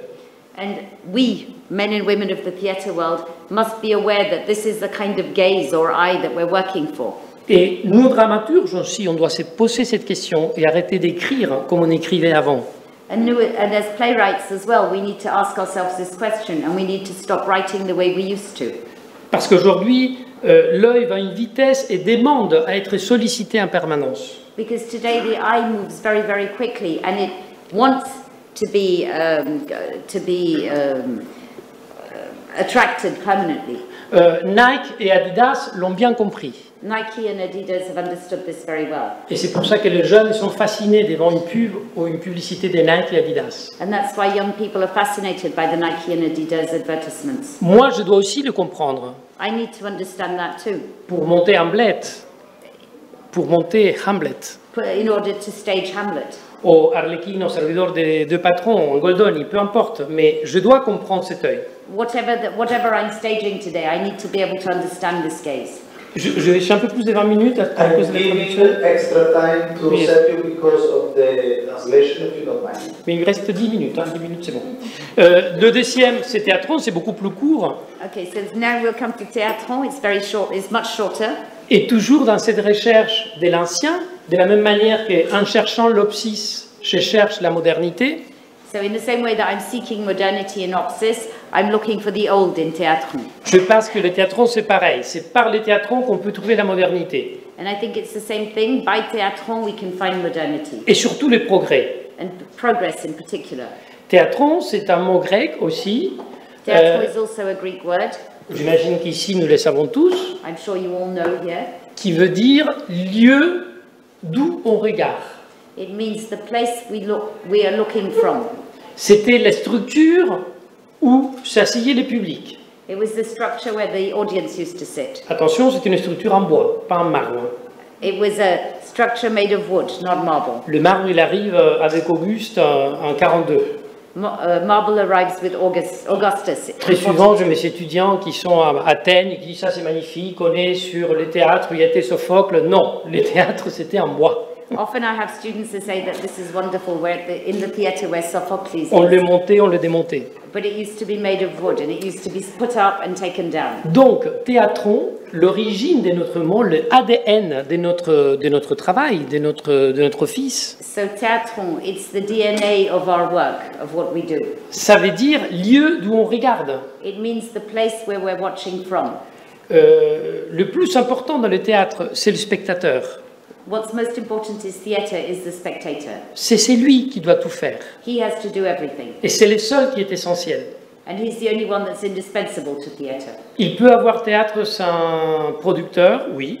You can have theatre without a producer, yes. Il peut avoir théâtre sans dramaturge, oui. You can have theatre without a playwright, yes. Il peut avoir du théâtre sans metteur en scène, oui. You can have theatre without a stage director, that's possible too. Il peut y avoir des théâtres sans acteurs. You can even have theatre without actors. Grotowski, quand il disait que le théâtre ne pourrait jamais faire l'économie de l'acteur, ne savait pas ce qui allait se passer. Grotowski, who said you could never have theatre without actors, didn't know what was going to happen next. Aujourd'hui, on a à Tokyo des androïdes qui jouent Today you have androids acting in theatres in et qui Japan. sont préparés de telle manière And they're prepared in such a way qu'ils peuvent pleurer, that they can cry, qu'ils peuvent réagir en direct à certains mouvements de l'autre, they can respond immediately to certain movements, et que si le public il bouge, il est sensible, il y a des capteurs, and il peut le voir. and it has sensors to be able to realize when the audience is moving. J'ai eu la possibilité et la chance de travailler avec un. I was lucky enough to be able to work with one of them. Mais le seul qui est fondamental, c'est les spectateurs. But the only person who's indispensable for theatre is the spectator. S'il n'y a pas de spectateurs, il n'y a pas de théâtre. Without a spectator, there's no theatre. Donc quand je dis des pensées au théâtron, c'est qu'on doit savoir qu'il est essentiel. So when I say that we need to think about theatron, we need to know that it's fundamental. Ils ont le pouvoir. The audience has the power. Ariane Mouchkine, que vous connaissez très bien, Ariane Mouchkine, whom you all know very well, avant que les publics rentrent, before the audience comes in, elle tape 3 fois à l'entrée et elle dit « Le roi, il rentre she bangs 3 times at the entrance and she says, "The king is entering." ». C'est une tradition qui vient de Louis XIV, c'est de Molière. It's a tradition from Louis XIV's time, from Molière. Une des pièces les plus grandes au théâtre, de Pirandello, Les géants de la montagne, One of the greatest plays of all time. quand le public il rentre, When the audience enters, le personnage principal dit « Les géants arrivent the main character says, "The giants are arriving." ». Ils ont tous les pouvoirs. They have all powers. Et si on parle qu'il y a un axe And if we say there's an axis, intra-scène, an intrascenic axis in the middle of the stage, on doit reconnaître qu'il y a aussi un axe extra-scénique. also an extrascenic axis. On l'appelle eje théatron, axe théatron, ça veut dire reconnaissance des spectateurs. Which also means recognition of the spectator. Je pense que de la même manière que dans l'opsis, je parlais de prendre conscience du regard, Just as in Opsis, I said we need to become aware of the gaze. quand je parle du théatron, c'est qu'on doit activer ces systèmes d'approche au public. So when I speak of théatron, we need to activate these systems of entering into contact with the audience. Le 19e siècle, il a détruit le rapport entre le public et la scène. The 19th century destroyed the relationship between the audience and the C'est une stage. coupure du théâtre et l'opéra de Paris. This is a section of the opera in Paris. D'abord, il a séparé les publics à différents. Il les a séparés. Il a mis les bourgeois au centre et les gens ailleurs. It separated the audience into different categories with the bourgeois at the center and the others elsewhere. Ensuite, il a éteint la lumière. And then it turned out the lights. Avant le théâtre, il était toujours en plein jour. Before theatre always took place in broad daylight. Shakespeare, Lope de Vega, Goldoni, Sophocles, tous étaient en plein jour. All these playwrights, the Et theatre was all acted tout le out monde était in mélangé. daylight, and everyone was mixed up together at the time. Et en dernier, ils ont créé, regardez bien là, le rideau. And then finally they created the curtain. Et donc ils sont cassés, ils ont accentué l'axe entre les personnages, And so they accentuated the separation between the characters, et ils ont cassé ces liens, les spectateurs. and they destroyed the relationship with the spectator. Heureusement, on a eu Brecht, Cantor, Artaud et Piscator, Meyerhold, qui ont créé ces liens au théâtre. Unfortunately, we had Artaud and Brecht and all these other directors who recreated a new connection with the audience. Et donc, je crois qu'on doit venir à ce type de théâtre. Les spectateurs So we need to come back to this idea of theatre. The spectator construisent la partition avec la scène. is part of the... Construit, crée avec la scène. creates the score with the stage. Et c'est qui fait du spectateur qui soit aussi un poète. And so this makes the spectator a poet as well. C'est pas un agent passif. It's not a passive participant. C'est quelqu'un qui travaille avec la scène. He also works with the stage, with the performance. Reconnaître les théâtrons, c'est reconnaître l'autonomie qui doit avoir les spectateurs. To recognize théâtron is to recognize the autonomy a spectator has. Qui doit travailler avec moi. And the spectator has to work with me. Ça ne veut pas dire aller les chercher et les monter sur scène. C'est plus subtil. Which doesn't mean dragging him onto the stage. It's in a more subtle interaction. C'est le faire travailler avec nous. You need to make the spectator work with you. En allant, tu disais hier quelque chose que j'ai beaucoup aimé, un total theatre, un théâtre total, un théâtre total où il y a le corps, où il y a la parole, où il y a les sons, où il y a les bruits, où il y a tout. So, as you said yesterday, in this way of total theatre, where there are sounds, bodies, noises, there's everything. Et je veux finir avec une phrase d'Emmanuel Levinas. I want to end with a sentence by Emmanuel Levinas. Qui dit une chose très belle sur l'autre. Who says something very beautiful about the other. Levinas, il dit que j'existe grâce aux autres. Levinas says I exist because of the others. Et que j'existe grâce au regard de l'autre. And I exist because of the other's gaze. S'il n'y a pas quelqu'un qui me regarde, je n'existe pas. If there isn't someone looking at me, I don't exist. Et c'est la raison pour laquelle Levinas, elle dit, je me dois à l'autre. And that's why Levinas says, I owe myself to the other. Je dois être entier avec l'autre, parce que je le dois à mon existence. I must be complete and sincere with the other, because I would like to see myself exist. Là, j'ai existé pendant 35 minutes grâce à vous. Here I've existed for the last 35 minutes, thanks to all of you. Donc, d'une certaine manière, le théâtre, c'est la recherche de l'autre, la recherche de l'altérité. De l'autre. So in some ways, theatre is seeking the other. It's a seeking of otherness. Donc je pense que le théâtre doit aller pas vers les nouveaux, mais vers l'ancien. So I think theatre mustn't go towards what's new, but towards what's old. Récupérer les narratives et les récits de l'Antiquité. We need to recover the narratives and the stories of antiquity. Où il y a un rapport à les spectateurs. Where there's a real relationship with the spectator. Des reconnaissances qu'on existe grâce à lui. A recognition that we exist thanks to the spectator. C'est en cela que le théâtre, c'est ce qu'il y a des plus politiques. In that way, theatre is something that is terribly political. Et des plus poétiques aussi. And terribly poetic. Donc je voudrais finir avec cette belle image des Old Delhi. So I would like to end with this beautiful image of Old Delhi. Et dire que je l'ai trouvé grâce à toi. To say that I found it thanks to you. Et que c'est grâce à toi que j'ai trouvé l'autre en Inde. And it's thanks to you that I found the other in India. Et je te dois cette poétique et cette politique d'avoir trouvé l'Inde. And I owe you this poetry and this politics of having found India. Merci beaucoup. Thank you.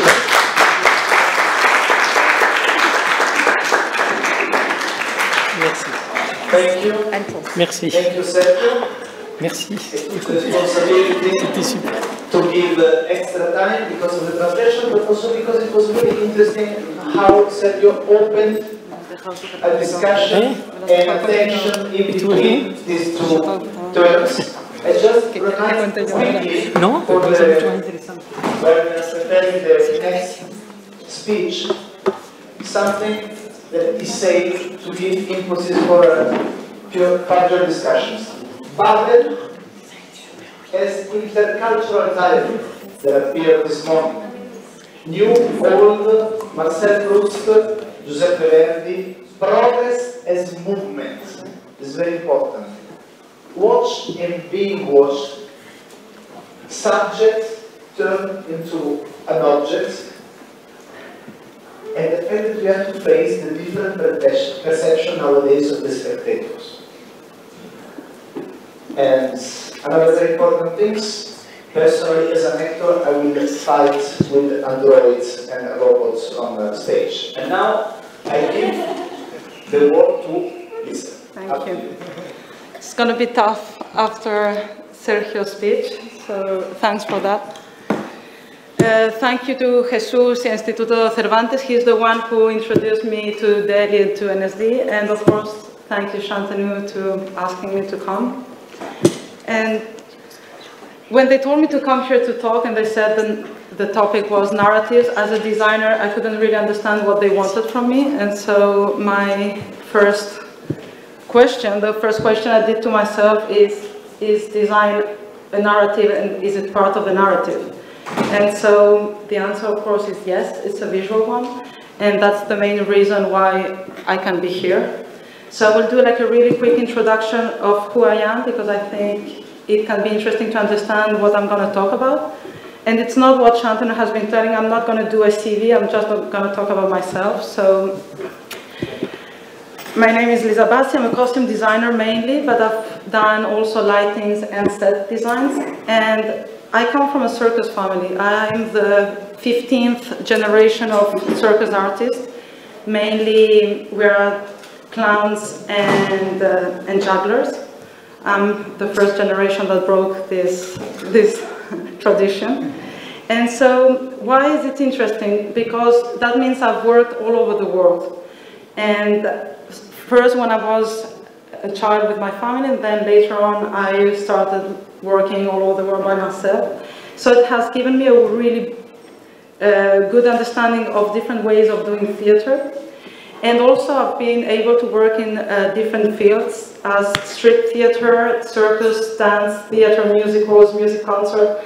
So I have a really broad understanding of what performing arts are. And so I'm going to talk about the future newness. I'm going to go full on in the future. Sorry for that. And so let's go. Is it design a narrative? Yes, I said that. And it's a really important one because it's going to be the first thing that the public will see about the show. So it's going to be the first impact that the public will have.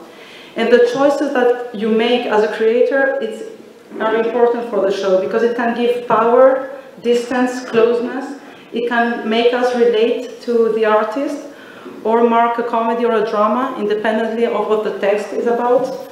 You can make a play spectacular, you can make a play intimate, and it will alter or support the narrative of the play or the performance. So you don't have to forget that when you're on stage, whatever you do is a design, and there's a visual narrative. Even when Guerra Vallejo in his play La Ardiente Oscuridad decided to turn off all the lights and do the whole play without any lights, that was a designing choice, and it was part of a design. So designs are important when you're on a stage. So now we'll go to the real topic of the talk, which is the future newness. And so in my case, I will talk about the future of design in performing arts. And I was suggested by N.S.D. or maybe invited to talk about materials, textures, or images of the future. And so the first thing I want to say is I think there are three main global tendencies, or maybe two global tendencies and one fact. And so those tendencies are reflected nowadays in theater. The first one is the technological one, and so all the cyborg theories, as also Sergio talked about the androids, for example. And the second one is the ecological one, and the back to nature and the climate change crisis. And we had this morning, Flavia talked about that. At this point of the seminar, what I'm going to say has been already said in a way or thought about. And the third observation I can make is the escalation of violence in the world, which is not a tendency, it's just a reality. And we can also see that, I think, in theater. And so I'm going to talk about these three ideas. First thing, I'm going to surf on ecology because I think it's really easy to understand. It's mainly recycling, reusing, repurposing materials and objects that are not necessarily meant for theater. And also there's this other use which is interesting, and it's the use of the alternative energies. And I have like two interesting examples. One was a few years ago in Germany. I was working in a small town in a theater that was powered by solar energy. And so in the front of the theater, they would have a screen where they would put how much energy you actually spent on the show. And so the public wouldn't criticize the play only if the play was good or bad. They would criticize the play if it was eco-friendly enough or not. And in our case, it wasn't. And so we actually didn't have really good reviews because people at the end of the show were just complaining about how much energy we would spend to say whatever we wanted to say. And so there's also like this other example which is interesting. I worked in a festival where they had tiny stages powered by motion energy. So actually they had the stage, and in front of this they had stationary bikes, and people, the public was asked to share the task to bike, to power the stage. And I think this idea is really interesting because it creates an idea of community, and a little bit what you were saying also before, it's not the public watching a performance, but the public starts to be part of the performance, because if they don't buy it, then there's no power, and so there's no show going on. And so this idea of community and of building something together, I think it's something that in the future will be necessary, and we can start to see it. And so what are the pros and the cons of ecology? The pros: low price, lots of creativity, and the feeling of doing things right, or fighting the good fight. The cons is that it's really easy to make it look childish or amateur, and it's also easy to settle for less. You can have the excuse of, well, I did what I could with what I had, and so that's one of the risks, I think. So now we'll go to the second one, the technology, and I have examples, I have like images to show that. They're not the best, maybe it's just a way for us to understand. And so we'll start talking about technology in costume design, and then I will go to set design. So the first thing we could see is LED fabrics that would allow costumes to be screens or lights. And we can have an example like Daft Punk, the music brand, and Black Sky White are a group from Russia that would use this kind of technology. The second thing we could see is fiber optic, that will literally allow you to have garments to light up like lights. And so we have the London Olympics and the Zach Posen dress. What else is it new? Fabric that disintegrate with water, and we have the designer Hussein Shalayan that has been working with that. And so I think there's no need to explain, it's pretty self-explanatory. And it could be interesting to use that on theater. We have 3D printing and print objects that you can actually put on garments. And the one in the right also use robotics, that we're going to talk about it now. There's, of course, laser cutting to create weird shapes. And now there's these two new tendencies that are interesting, and it's the Intel-powered costumes or the robotics.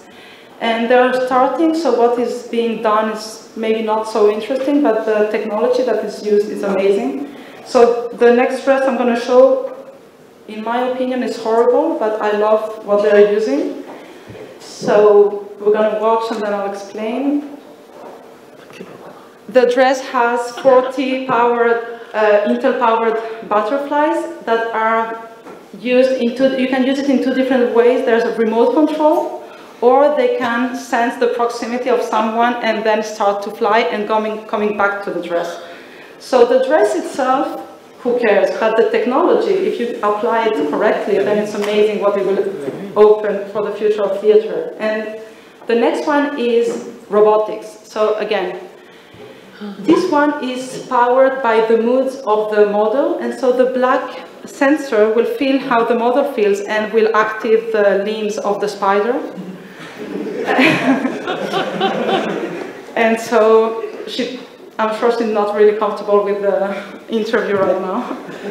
But of course, all of these new techniques, you can use them together, and it opens up the realm of costume design in theater. And the last one, it's a prototype, and it's horrible because they're working with drones, but it's fun. It's a flying dress. So, I mean, call that a dress is a bit ambitious, but I think it can get really interesting. And so now let's go to set design.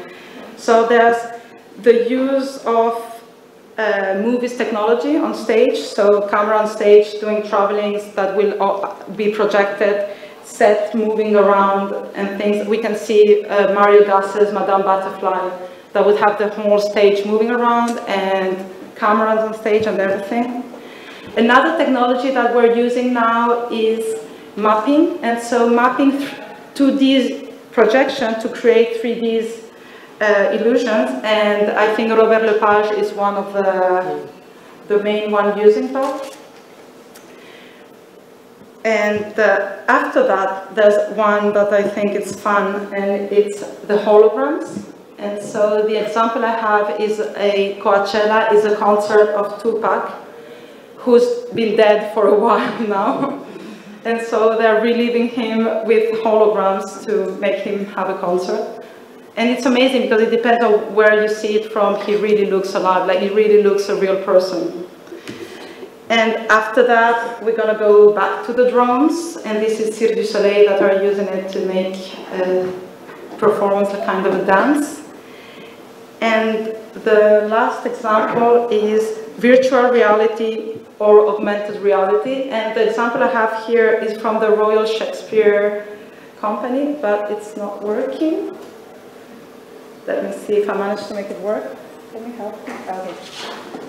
¿Quieres utilizar este? We don't need to have the... Okay, we're going to see that for a while. Let's fix that in first. You can't do that yet. The avatar has to be set up first, because that's the fun part. What you can do is create and play with the tools that you have now, and that's the right thing about this production, is that we have pretty spectacular tools.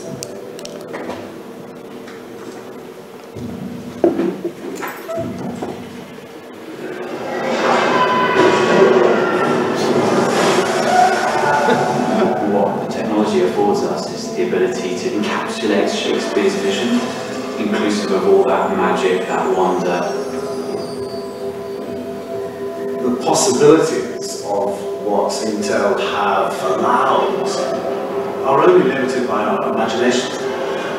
We are at the forefront of something that other people can take on and build. Who knows where things will be taken in the future? It's for our creative minds to see what we're doing and take it further. Okay, that's it. So I put this clip because I think it's interesting. Technology or newness doesn't mean to make new plays. Also, you can also use classical plays. It's how you use them. And now I'm going to go to the pros and cons of this technology in theater. So the pros, I think, are quite easy to understand. It's an infinite possibility, and you can do magical scenes and images, and in a way, whatever you can imagine can be translated in theater. The cons for right now is budgets, and so you mainly see these shows, these techniques, in concert, fashion, or musical, because it's too expensive. It's going to get cheaper, but it's not yet there. And in my opinion, an excessive focus on the special effect, and I will go a little bit more, I will talk about that a bit later. And so in this part of the speak, if you want to talk about the textures of the future, well, if we're going towards the unreal, towards the virtual reality, there are no textures. And so it will be smooth, untouchable, and there will be no human rawness or no human stamp, which is what 3D printing can do.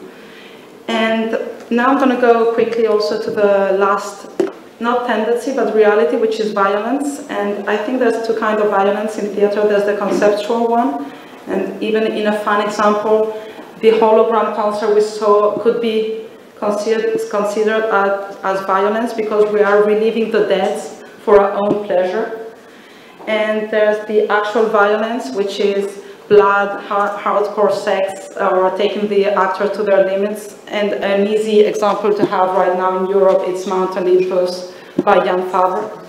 It's a 24-hour play where the actors are taken to their limits.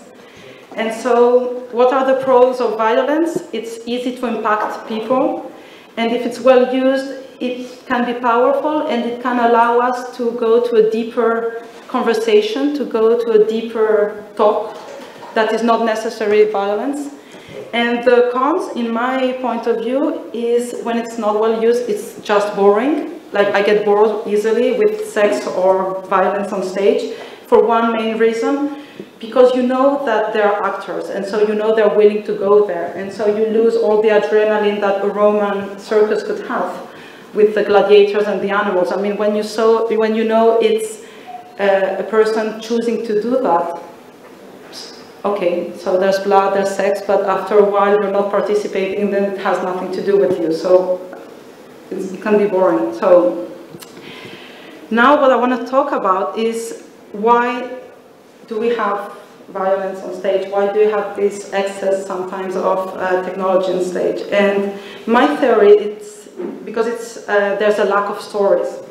We don't really have things we want to say anymore. We don't really have a message we want to say anymore right now. And so the only thing we're doing is experimenting with boundaries and trying to push them further away every time. And what do I mean by that? The first thing is talk about Lyotard, Jean-François Lyotard, that predicted in 1979 that the big narratives would be gone. And what is a big narrative or a meta-narrative is a story about a story. It's the story that will take all the little story and create the big one. So religion, culture, philosophical movements, artistic movements are all meta-narratives. And so it's not a bad thing that they're gone, because they could actually create and reinforce oppressive structures, so losing them could be good. The problem I see with that is that we haven't replaced them with anything new. And so the progress that we've been doing right now... Can you? Okay. Sorry, it's not my computer, so I'm like working on that. Good. And so the technological advances that we're doing are the social network, as we've been talking a lot right now. And it's Instagram, YouTube, Twitter, whatever. And so what this means, it's short, unconnected ideas. And it's a little bit what Sergio has been saying, like what the new generation is doing or is used to is to have really short, strong ideas, but that have nothing to do one with the other. And the problem is, to create a story, what you have to do is link, connect events together to create a bigger story. And so if we don't know how to do that, because we only work with these short things, then we have no story to tell.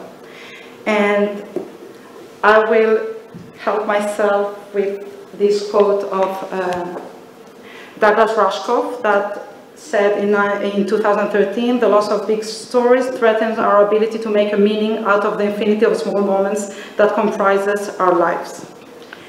And so, why do I think as a designer that all of this is important? And it's because techniques, newness by itself, it's just fireworks. If it's something that can blow the public's mind, but we won't change the world or we won't change our way of thinking. And so my understanding of theater is a place to communicate something. And it's a place where you try to solve the big problems, or social problems, or whatever is happening. It's not just an exercise on aesthetic. And I'm giving all my quotes away. I will jump to Neil Postman. In 1991, he said, "It is a world in which the idea of human progress has been replaced by the idea of technological progress." And so, once said that, I have to say, of course, I'm talking in a general social idea, but there are like people that are answering back. And in Italy, for example, there's a Teatro di Narrazione, or in French it's called like that, that are basically, they're inspired by Dario Fo, and it's basically people that have ripped off their plays from all kind of design. And so it's empty stage, dark clothes, the minimum light, and the it's mainly monologues, and what they do, they just talk about the main topics they're interested in or what they think is important. And so I don't want to say that technology is bad or shouldn't be used on a stage. I think, not at all, like I think it's amazing when you know how to use it. But I think we don't have to forget what is the real power of the performing art, and the real power is reality, is having someone on stage talking to us. And in the case of circus, for example, and I know because with having acrobats in our life, it's also the possibility of having someone dying in front of us, which has happened many times. So what has theater compared to movies or something else is this reality, and there's actually an actor that can touch you, can throw something to you or do whatever, and we don't have to lose that. And I guess what I want to say is that we should go back to that reality and that realness, and not hide ourselves behind disguises or just technology. And as creators, we should find what is the truth we want to share and how we want to use technology to share this the best we can. And if sometimes not using technology is the best way to help the narrative, then we should go for it. Because otherwise, movies will win. And when you were saying that if there's no public theater is dead, it's actually the real issue that we're facing right now with the performing arts. And we cannot try to make a movie on stage because we'll never be able to do that, because we cannot delete what we don't want the public to see, or we cannot retake a scene or do a cut and paste. What is amazing with the theater is like every play will be different. There's an impossibility of doing twice the same play because there's going to be something different. And that's what we should work towards, and that's what we should never forget or keep in mind, is that in the performing arts, the human stamp is the best thing we can have and we can give. And so, special effects, new technology, the alternative energies or seductive ideas like violence on stage are wonderful if you know how to use it. But don't forget that we're humans talking to humans. And so from my point of view, the future newness in design, it's not the technique, but it's the meaning of what you're designing and what you're trying to say. And I guess I went really fast, so between the two of us, we did the 40 minutes we had to do, so that's perfect. So anyway, I'm just gonna wrap it up quickly with a quote by Jean Rostand, which I love. And he said that in 1939, and he said, "Science has made us gods even before we are worthy of being men." I could talk about this quote for a long time, but I think I will just let it there and leave everyone think about it. So thank you so much. And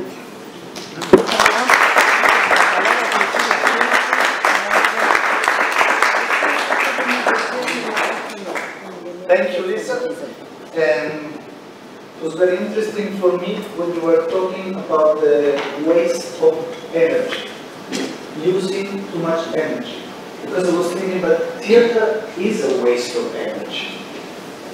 The actor work is a waste of energy. If I have to say energy, I can't do theater. But it's an interesting thing. And personally also, when I find this new theater with LED lights, I'm scared. We say, we are saving power, yes, but we are saving the creativity. It's very, that's interesting. And the other one is the thing of the violence. That's really, I see just as a shortcut. I want just to reach something immediately. I just want to enter in that fashionable theater. I want the critics to write it immediately and not spend 10 years in building my theatrical language and poetics. Right. And another big question, when you were talking about big narratives and meta-narratives that were not replaced, it's not being replacing. But I had something, a thought really scared me, and I started to think, maybe slowly. What if they have been replaced, but we are still not able to see through the social media, through all this? It's a little bit scary to talk, but it's... And then the other thing, when you say, I was studying in Sergio school, so when you were saying audience can see a person on stage dying, somehow it's an actor, a performer is a little bit betting his life on stage. Even, not just, even if it's not too risky what he's doing, but he's betting his life, his focus, it's risky somehow. It's like, so yes, this is the importance of all this. Okay, how are you, dear listeners and spectators? We are going now to the end of this intensive and great session, and I invite Susanta to speak.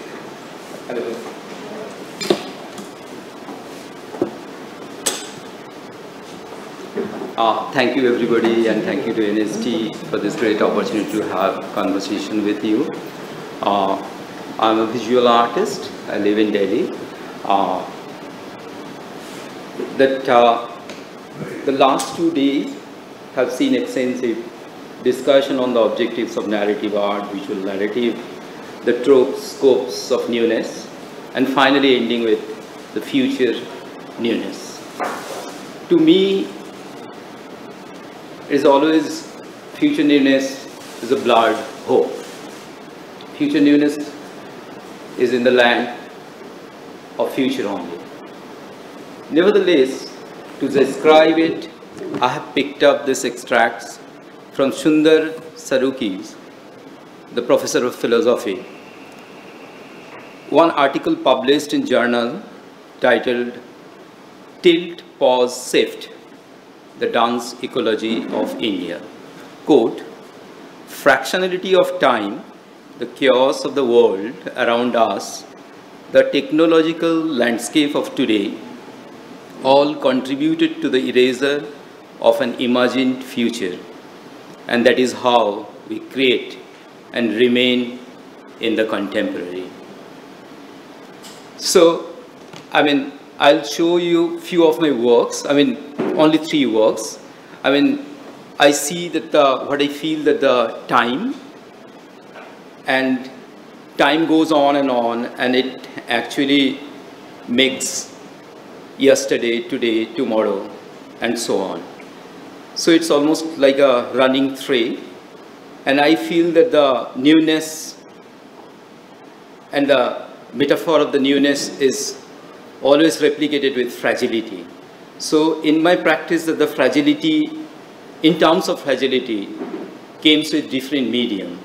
So one of my work,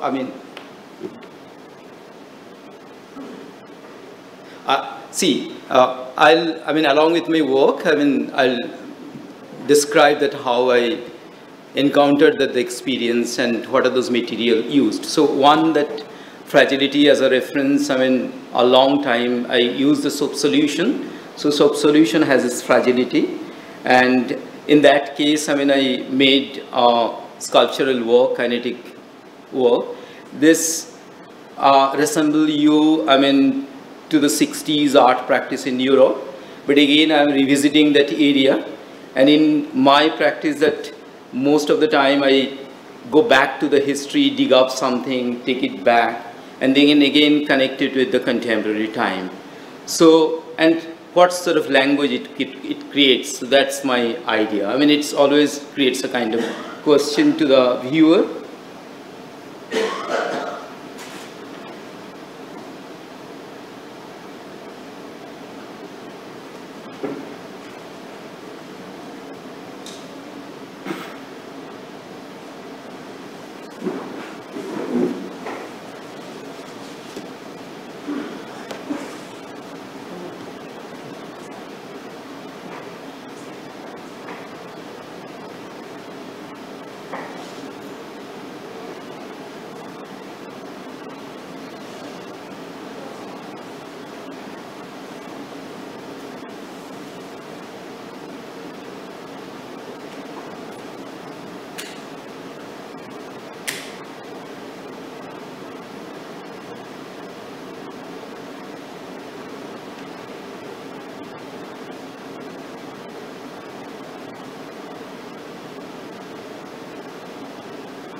Why I choose to show this work? I mean, these three works, I mean, in our time that the whole world is digitalized in that way. So always in my work that the capturing a kind of creating a tactile quality, and the physicality is very important. So here the machine moves, and each and every time it repeats the same thing with motor, but its act actually doesn't repeat. So each and every time, I mean, it has its own journey to create a bubble, and it takes to the point of the sharp steel rod, but each and every time it actually acts in a different manner. Sometimes it punches, sometimes it doesn't. So that kind of experiential condition which viewers are experiencing, and a kind of duration of time and its fragility, is the main notion of my work.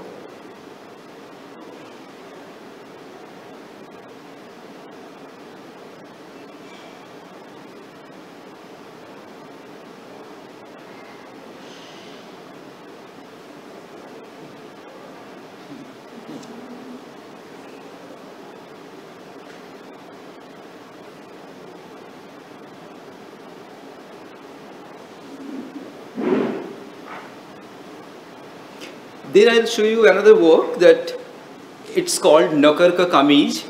It's the title is borrowed from one of the benchmark filmmaker, Nicola. Let it be like this. So in this work, what I did that, see, I mean, we artists, I mean, from our time that quite interested in videos and in the theater and everywhere that the video and the digital videos. So again, my intention is that go back to the ancient time, and during Victorian time, it was the most entertaining device. It was called magic lantern. So I picked up that magic lantern and took the physics of that thing. Then from that physics, actually, I created, I mean, I placed the few lenses, and then exactly I'm taking your thread in that way that we are burning so much energy for our theater and for our kinetic art.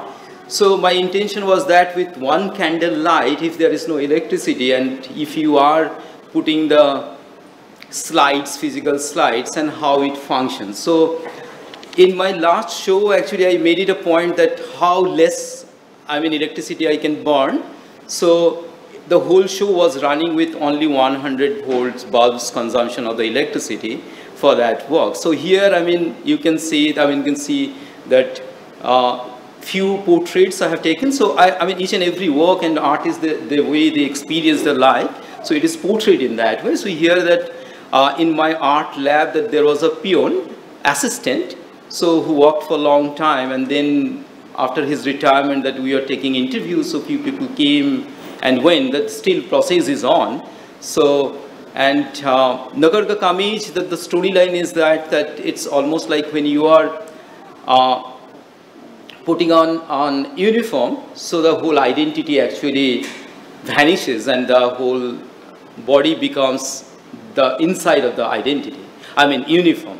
So I played with that thing. So what happens that the previous Nakar, I mean the assistant, image is there, and along with that thing that the new people, those who came, when they actually enter and puts on that uniform, so it mingles up, but finally that shot matches very well, but the portrait doesn't match. So it always creates a kind of distortion.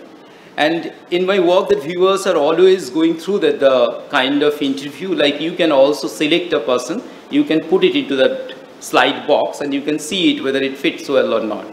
So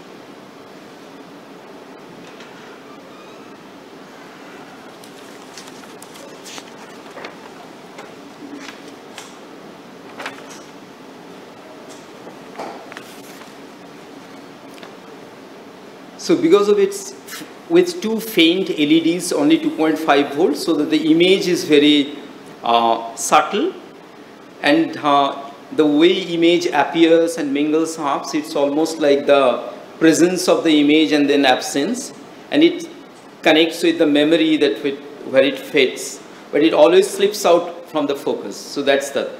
So the third work, that what I thought that it will bring another fragility of the time and how it can be replicated. It was an collaborative work.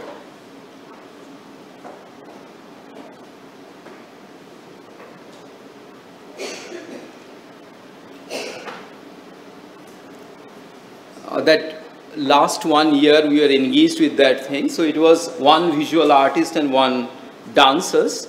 So it was interesting, and it was not in our hand why I am taking that reference. So it was commissioned by Devi Art Foundation and Gati Dance Forum. So they selected the dancers and they selected the visual artists, but we didn't have that scope to, I mean, we didn't know each other before the production. So, I mean, neither I was familiar with Rajeshree's work and she was not familiar with my work. So we thought that how it will work. So then we started chatting, and then it started like almost like accidental, that how you work, what are those thought processes. So then that, I mean, I came from the painting background, and in India, you know, that when you are joining in college, you are applying for the painting. That means you have to continue with the painting for 5 years. So, I mean, and that is the way actually I got degree from the college, and after college, I mean, I never did any painting.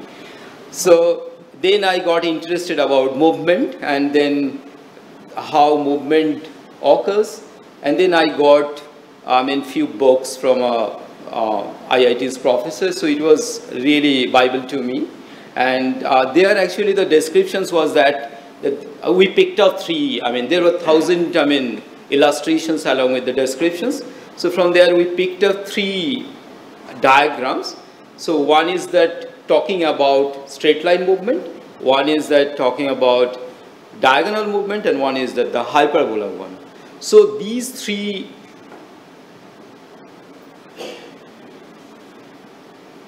diagrams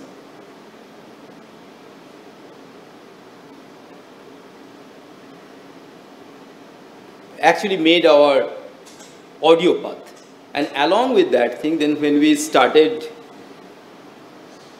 our practice, we thought that it would be the audio path, and then another layer that Rajeshri, the dance maker, started following the instructions. It was more like instructions. So following the instructions, and then it was actually slipping out from the instructions. So the idea was that when we are going through the stories or novels, I mean, in that way that 10 people are going through the same novel, and 10 types of imaginations creates in their head. So it was like that idea that these descriptions actually create different kind of image in their head, and then seeing the performance through a different perspective. So it creates a different layer in that way. So I don't know how much, I mean, it actually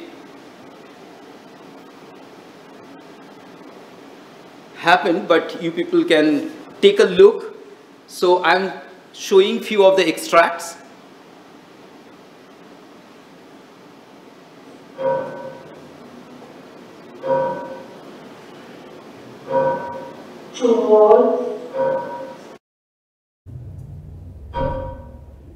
Turn, turn.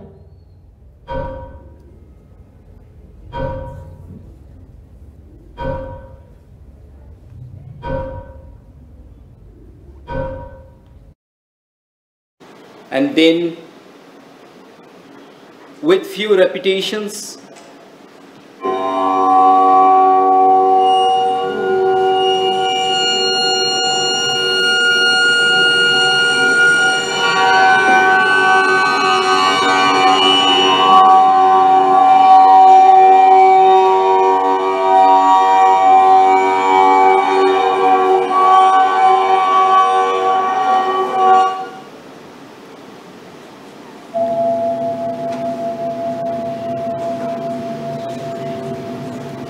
So half of the time only the shifting lines on the floor and then mapping the mapping.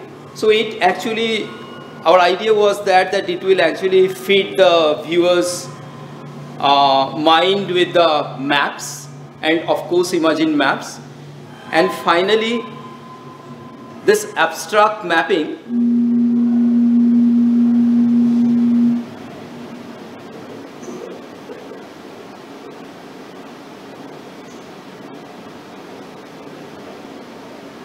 contrasted with the story, that here the 3 times Rajeshri will repeat the same thing, and with this kind of very instructional mathematical elements we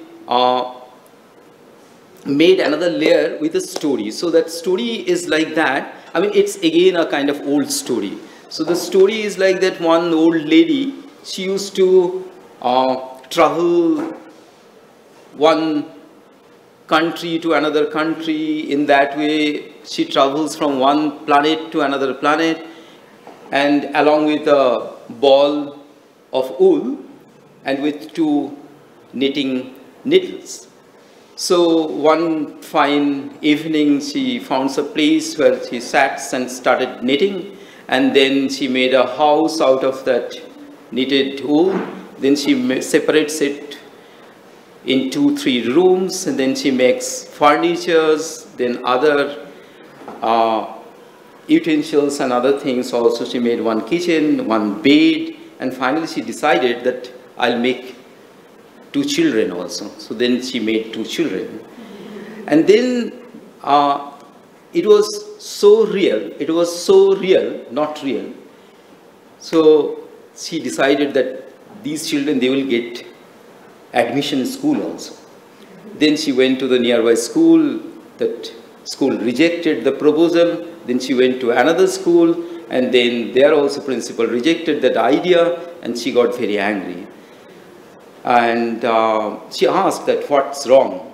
Then principal said, see, everything is fine. It's a fantastic creation, but these are not real children, so they will not get admission school. So she got very angry, came back home. But the king warned that, see, you can go away from this country, but you cannot take this creation along with you. She told, no, it's not possible. Anyway, so king sent a platoon of soldiers who were guarding the whole house. And then poor lady sat in a corner, and then the waiting and thinking of, then suddenly idea came up, and she pulls one end of the wool, started unraveling bits by bits. So in the dead of night, everything came down into the large roll of wool, and she disappeared from that place. So that kind of absurdity of the story, that in one, repetition of the performance, Rajeshri actually recited that thing. And again, then we are following the geometry. And idea was that with the old lady, the way she came into the vacant space, so we entered, our idea was actually same, that we'll come into the space without anything, and then we carried a trolley. The trolley was full of our sticks, rulers, measuring tapes, and then after measuring everything, followed the geometry, made the structure. The structure was continuously shifting from one place to another place, and end of the performance, we wrapped up everything in the trolley and we disappeared. So I think that the length of the links comply with the conditions.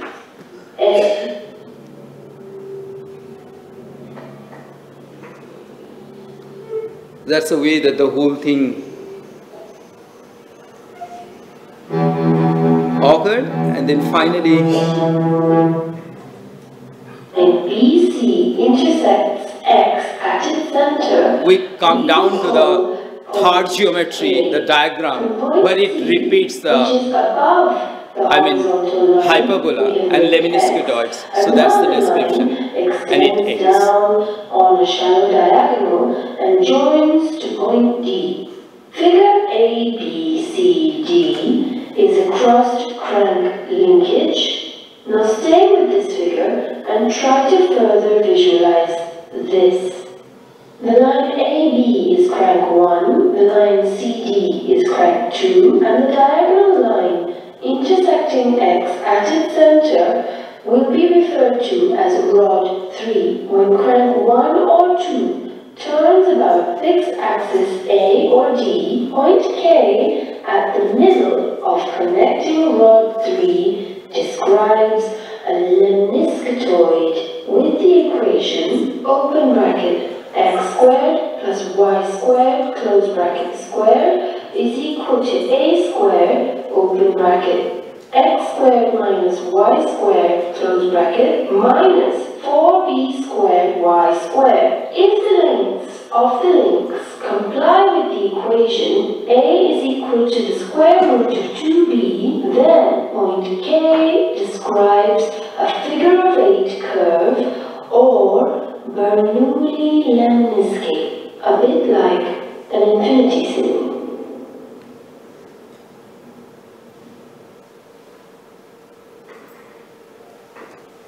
So to me that when it is about the newness and future newness, I think that time is a very important, and the relationship with the time, with the creators, whether it is theater artist, novelist, visual artist, we all experience the time, and we are the people who react with the time, and this time, in one way, to me, it's a kind of brings the fragility of the experience, and then again the same thing not repeats, but it actually shows the kind of repetition, but it delivers a different sort of safety, in newness. That's it.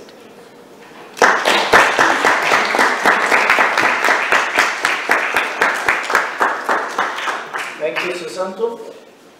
And just to focus the attention on one only concept, fragility.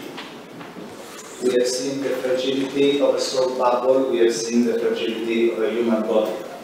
And I was really attracted by the last video.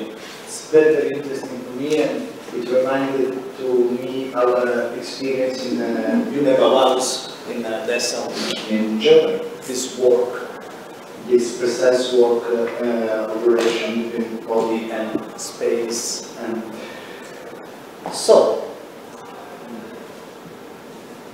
we have time, of course, to open the debate that I'm waiting till the beginning. I have already, after each speaker, stressed some key words to help you in formulating your questions, provocations, discussions. So I would like, first of all, to thank all the speakers for the really, really useful and very focused on the theme of this panel, this session of today. Thank you so much. And we open the discussion.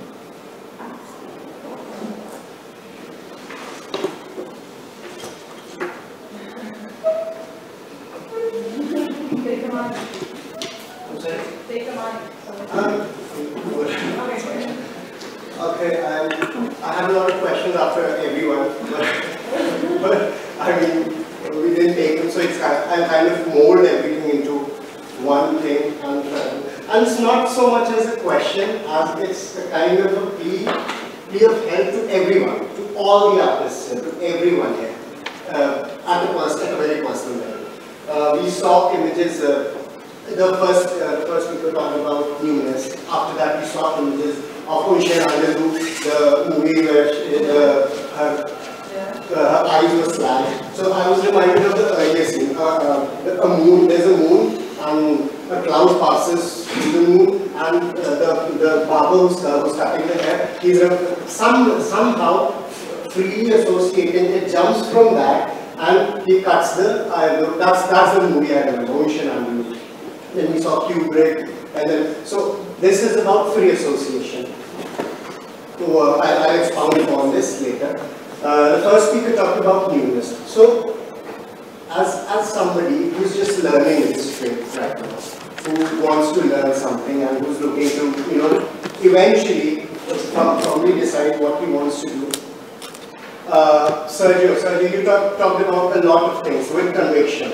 How you love the old and you reject the new and stuff. So at this point of time, I do not have a conviction. My mind freely associates, it roams around in places. We talked about the new, you talked about something even if something new, it should relate to mundane items and you know, it should draw from the old.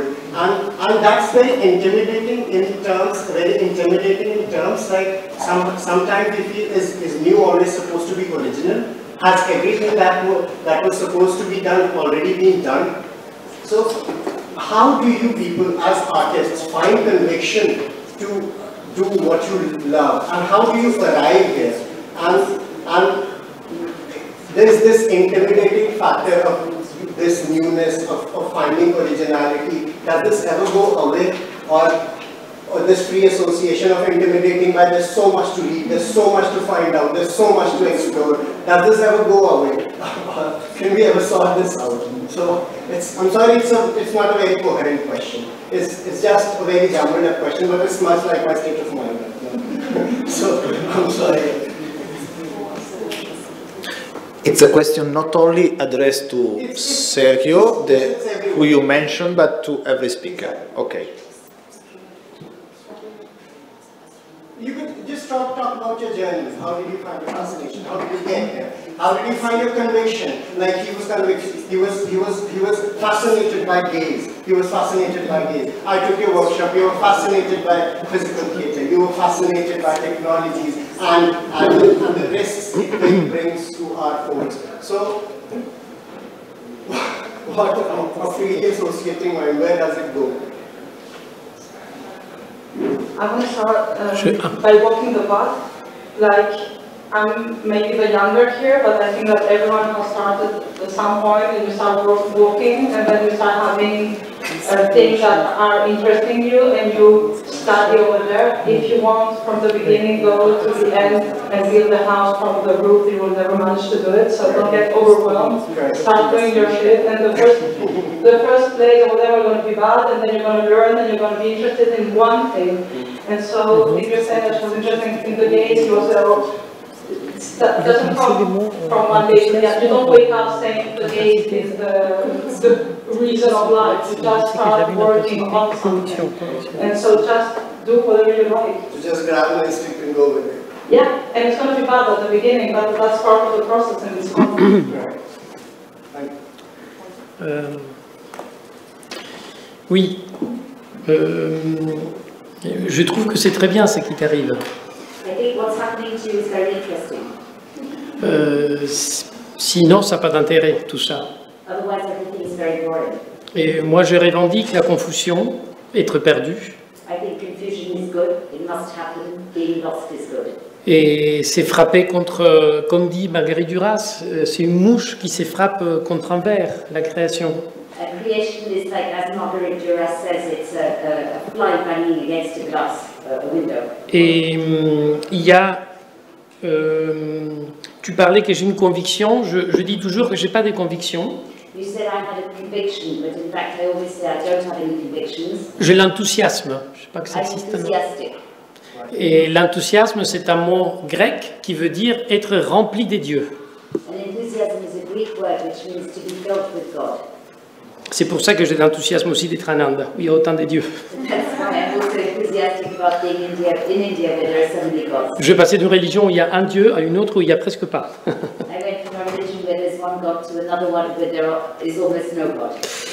Et je vais te répondre avec une phrase de Tchekhov. Dans sa pièce La Mouette. Et La Mouette. Et où c'est une pièce où il y a des débats entre tous les personnages de qu'est-ce que c'est que l'art et qu'est-ce qu'il faut faire.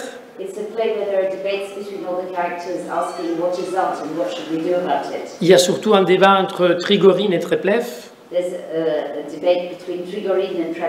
Trigorine, il a mon âge.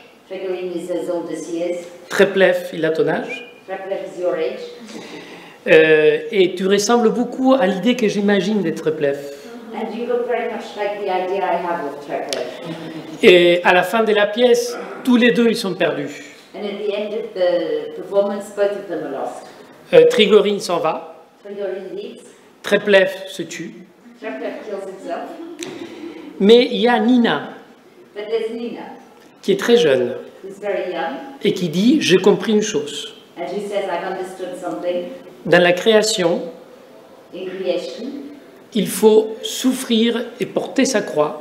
you have to suffer and to bear your cross. C'est un chemin où on est seul, It's a path that you're alone on, mais il faut toujours croire à quelque chose. but you must continue to believe in something. Et pour moi, c'est la définition la plus belle de la recherche dans l'art. And for me, that's the most beautiful definition of research for art. C'est une croix qu'on porte tout seul, et c'est très bien ça qui t'arrive. Ne te tue pas. It's a cross that we bear alone, and what's happening to you is wonderful, but don't kill yourself. Exactly.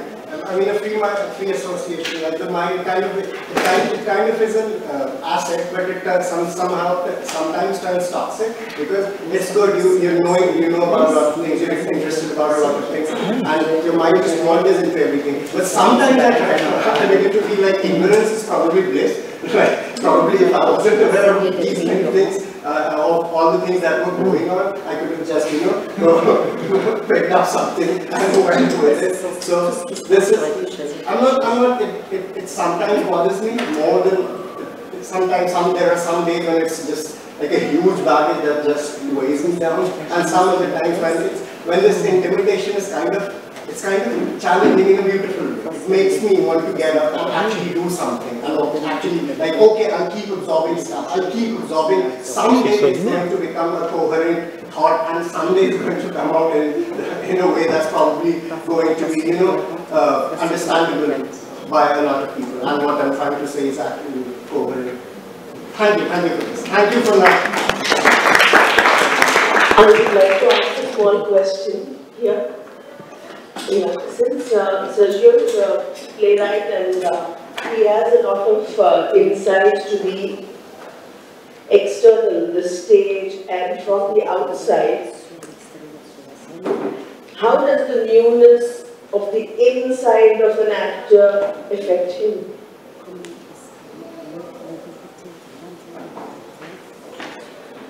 La nouveauté.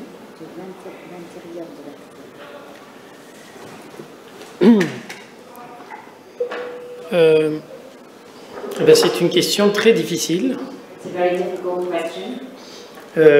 Et ça exige beaucoup de... Je devrais beaucoup réfléchir pour répondre à ça. Je pourrais te répondre avec un laboratoire. On devrait travailler et chercher ensemble parce que c'est une question qui exige la pratique. Answer you once I've worked in a laboratory, because it's a question that actually requires exploration and practice together maybe. Mais pour faire court, But to give you a short answer, dans ma poétique, in my poetry, parce que je n'ai pas des méthodes ni des techniques, because I have neither methods nor techniques, j'ai horreur de ça. I hate that. Dans ma poétique, qui change tout le temps et qui varie tous les jours, My ever-changing poetry that goes very fast and is different every day. Je ne travaille qu'avec l'intérieur des acteurs avec qui je suis. I only work with the internal part of the actors I'm working with. Et jamais avec l'intérieur des personnages. And never with the interior of the characters. Puisque le personnage n'existe pas. Because the character doesn't exist. C'est des mots If there are words sur une feuille. on a piece of paper. Et c'est l'acteur qui va décrypter et construire cela. Mais n'existe pas les personnages. And it's the actor who's going to decipher and create all of that. But the character doesn't exist. Et j'essaie de travailler avec l'acteur pour qu'il puisse, avec ces mots, And I try to work with the actors so he can use these words et créer les personnages. and create the character from them. Un dramaturge ne crée pas des personnages. A playwright doesn't create characters. Il crée des mots He creates words, complètement stériles, completely sterile and empty words, qui ont besoin que l'acteur et toute l'équipe that need an actor and the rest of the team construisent ce personnage. to build the characters. Donc les seuls intérieurs qui m'intéressent, c'est celui de l'acteur. So the only inner people that interest me are those of the actors. Comment ces mots ils vont fonctionner en lui?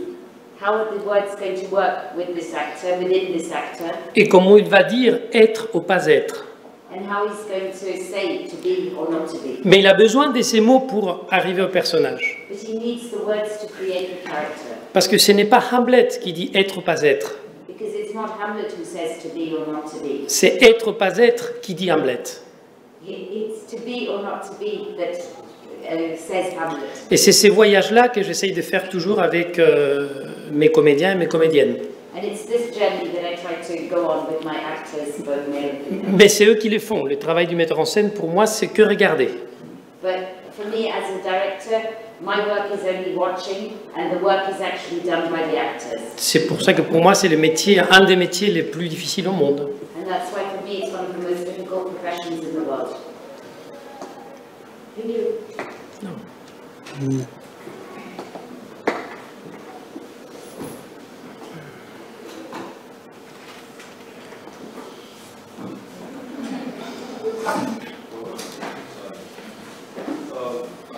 I am Sarthak, a second year student from National School of Drama. Had 2-3 doubts because we have been recently attending different sessions, different talks coming up. Yeah, a bit mind-boggling, like friends says.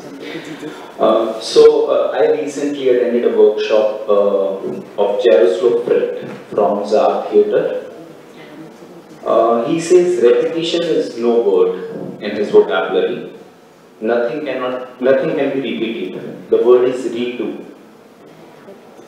Redoing is the process, and if the process is redoing, are we at all repeating? And if we are not repeating, then there is a certain sense of newness already to everything which we do. So the question is to you, sir.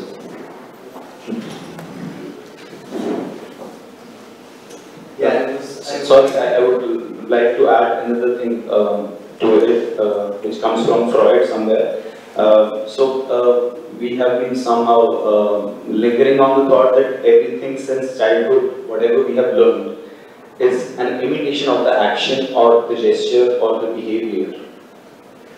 So that too is an imitation, but does that has a repetition to it? Or do we redo that gesture?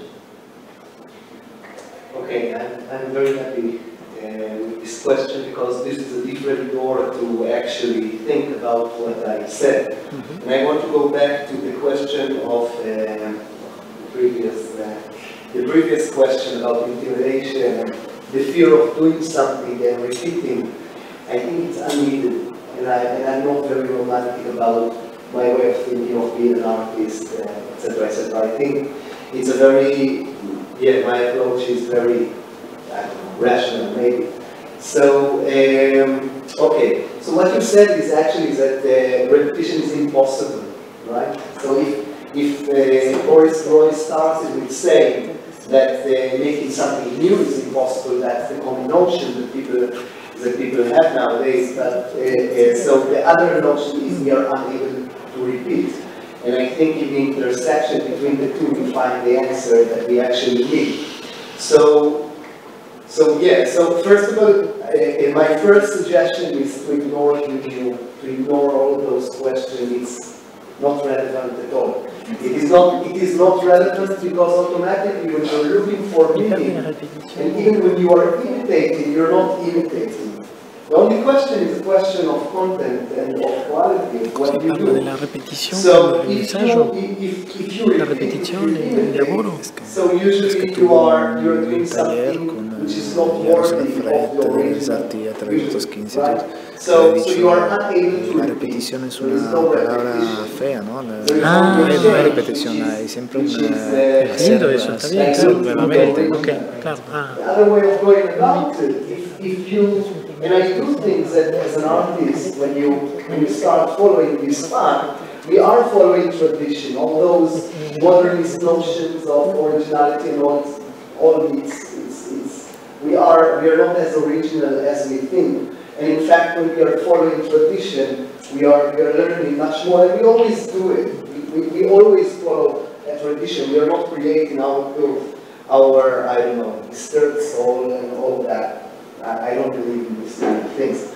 So yeah, coming back again to the solution which actually you gave. Yes, we are unable to imitate, and when we do something, there is necessarily something original which takes place, which is happening with that. So by following the tradition, in fact, and by following the tradition well, by understanding what other artists did before us, and when we are coming to do something while studying from them, so we are able to create something which is not a copy. If we do it well, it's not a copy.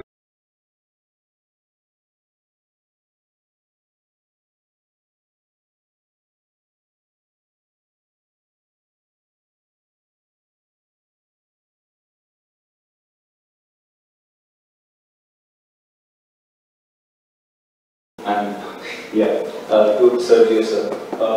I'm very new to the idea of panoptic in the sense the way Bentham talks about it or Foucault talks about it or the ways of seeing.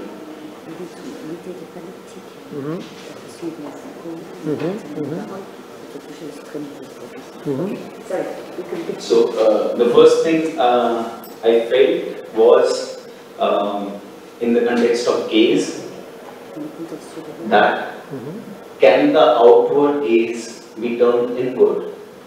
Does the eyeball rotate the other way around?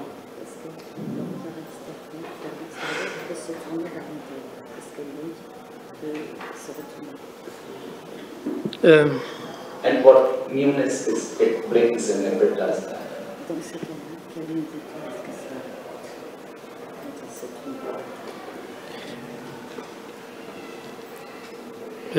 Oui, ben justement, tu as cité Foucault, et Foucault lui-même, il te donne la réponse. Je vais la donner, mais c'est la réponse de Foucault que je vais te donner. Donc je suis Tchekhov, je suis Foucault, ça va très bien.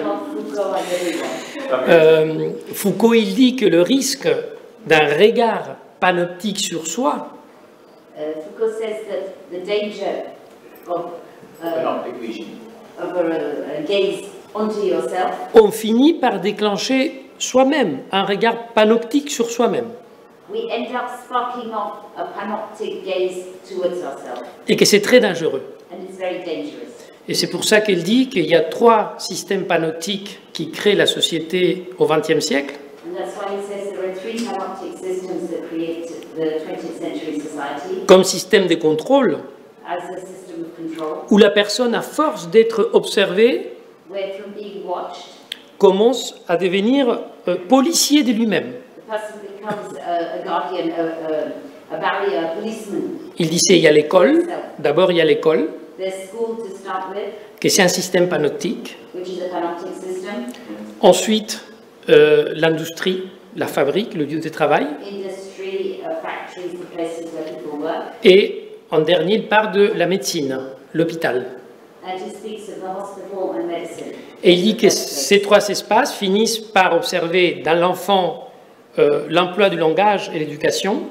So these 3 spaces end up observing for a child the education, the use of language. On t'apprend à bien écrire, à bien te comporter. You're taught how to write properly, how to behave properly. Et c'est très dangereux, cela. And it's very dangerous.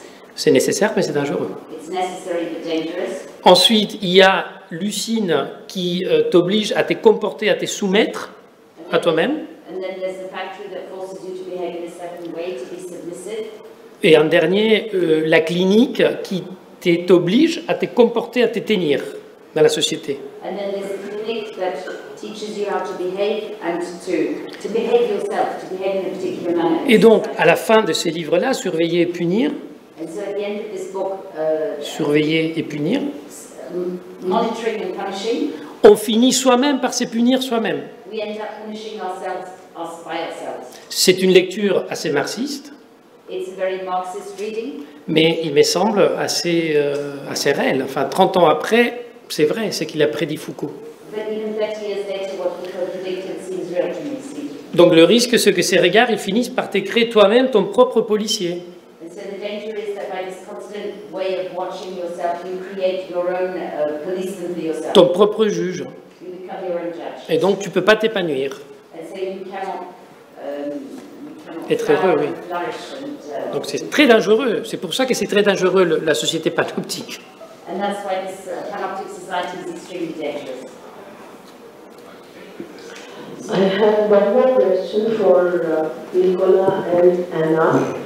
Because I heard the words of tradition from you, and since you are people of today, and I just have one question, that in your journey of finding something new or motivating or instigating in your today's practices, because in India our traditions are very clear and we are much familiar with what we have a clear-cut structure for a tradition or a newness, that I am unfamiliar with your sense or pedagogy or structure of tradition.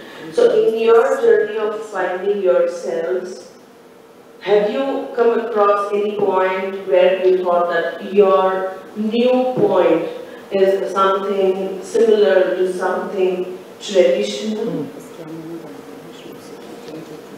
And I just want to, and I am inquisitive about your traditional base or explanation. How do you go about it? Yes.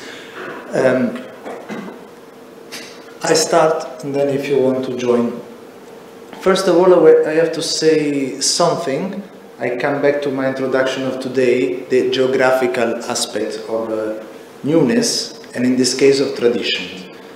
Every country has a nowadays relationship with its own tradition, and I'm focusing on performing arts traditional forms. So, dances, songs, traditional forms of theater, rituals. Every form that engage the human being, that put the human being in a situation of a performance. So in that moment, is a performer, even in a ritual, is taking the role of representing something for the whole collectivity. In Italy, for example, our tradition is in the museum. Coming back to his speech. Our traditional songs are recorded and put it in an archive. Everybody can listen. Most of the rituals, popular rituals, have been documented, photography, recorded. There were many anthropologists writing about the rituals. So, we are 40 years old, and we represent a generation, a particular generation, because our parents were cutting off a little bit the relationship with this element, with these traditional elements. But our grandparents, no. Our grandparents still believed in some popular ritual forms. Our grandparents still know all the songs that were passing mouth by mouth, just oral transmissions. But the generation of our parents after the war was the generation going of the new. 68.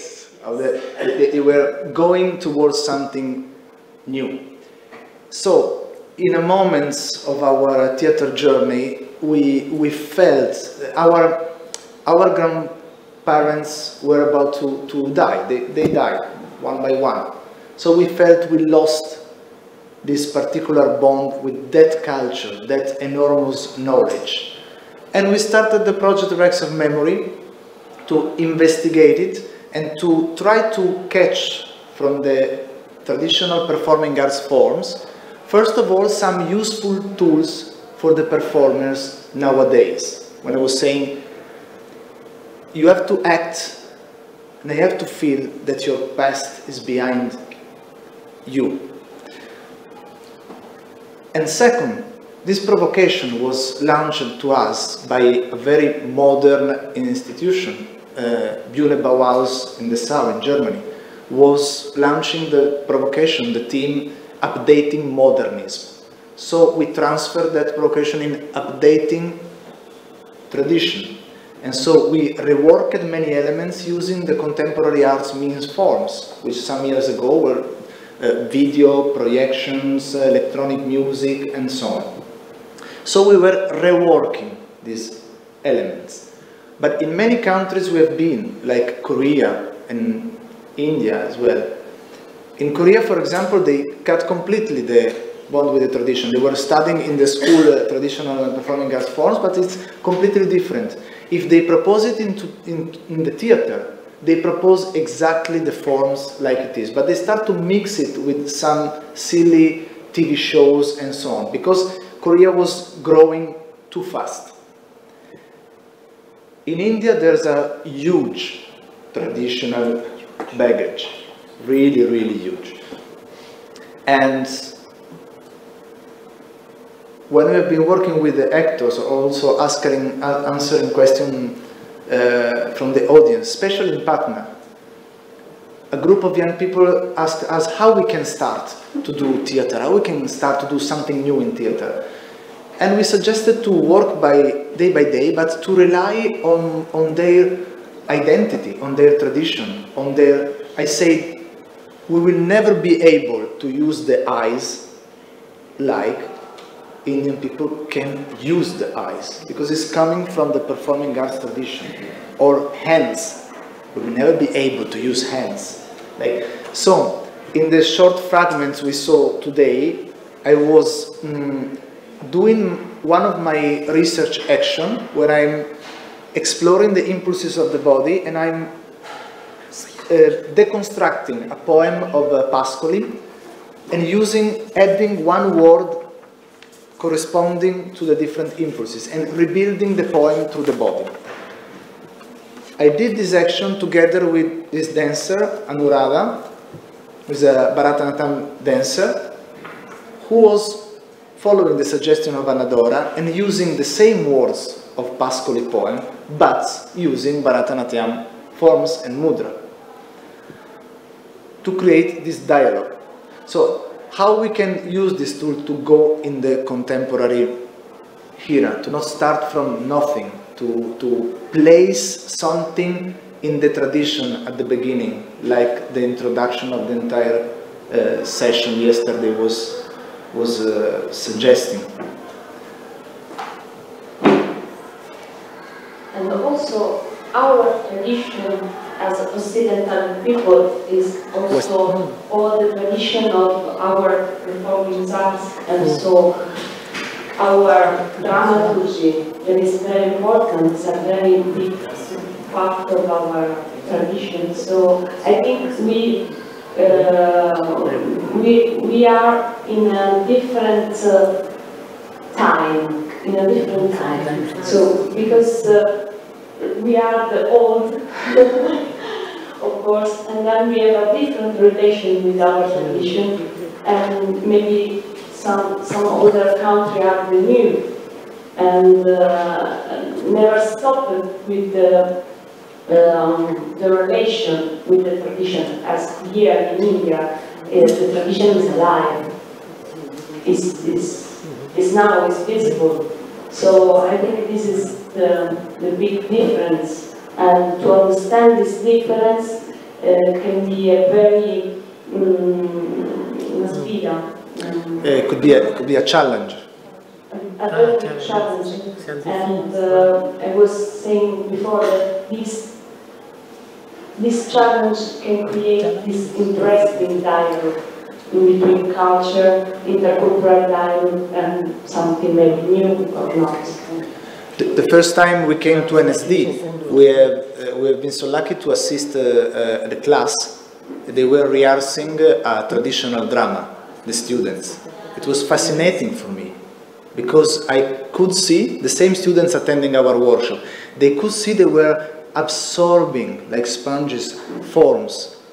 And these forms are synthesizing many elements of the theater anthropology, like oppositions, like balance, like equivalence, like many things. It's how to embody an alphabet that belongs to my tradition. And I just make the last example to let everybody understand. In Made in Ilva, there's a part we saw in the video also yesterday where I'm falling to the floor and I'm shaking my body on the floor with a video projection. It seems very contemporary movement with video sounds, electronic music and so on, but actually it comes from a ritual in South Italy, which is the Tarantism, when they believe that the women working in the fields were beaten from tarantula spider and they start to dance, and so the musicians were playing to cure this hysteria, form of hysteria. So in a contemporary way it was translated, not women working in the fields, but the men working in the factory nowadays. So there always a fragile and delicate link to something that belonged to our past. And I think it was very good, Sergio's speech, because it started really from the real beginning. So can I help you? One last question.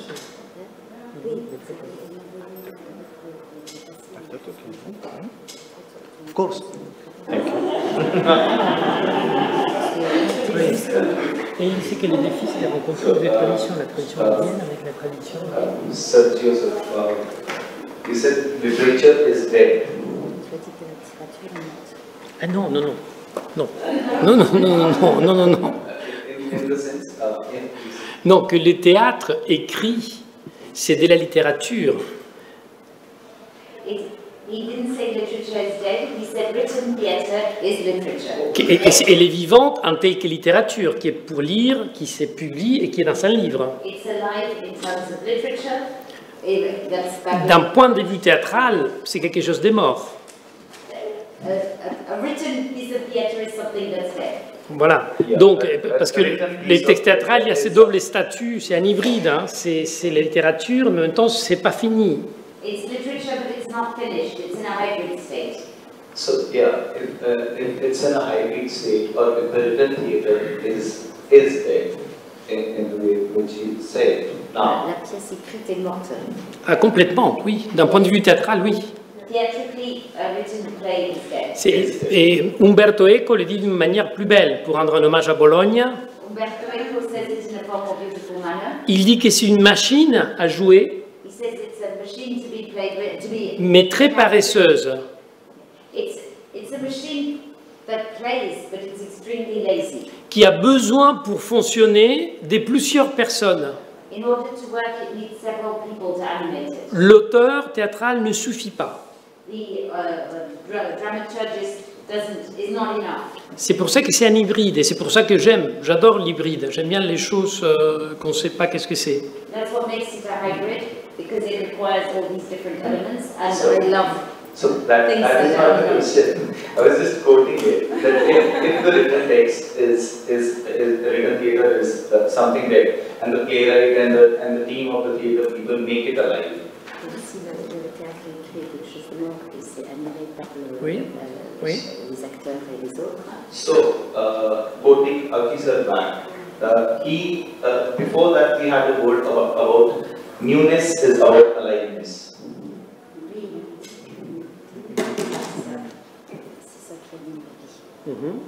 So, if the literature, the written is dead, and we have the eyes, we have the gaze to make it alive.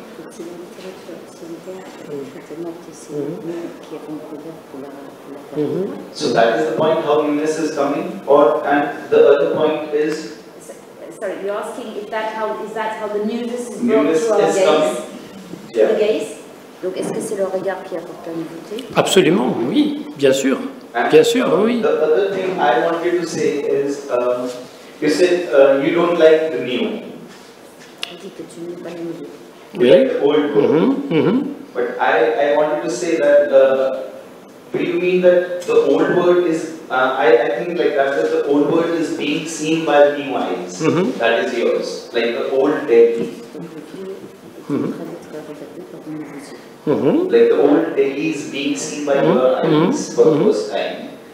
So is that what makes it the new for me?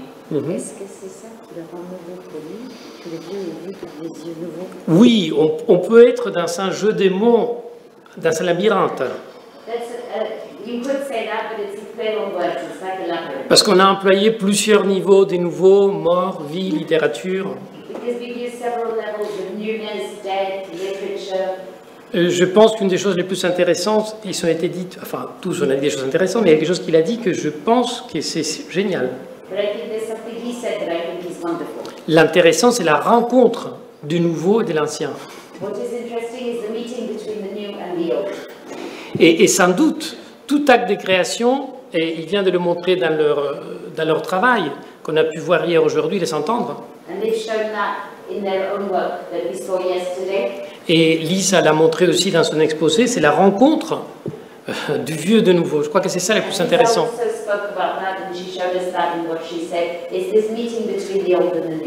Après, comme je sais que je vais travailler avec lui pendant 2 jours, je pourrai rentrer plus en profondeur.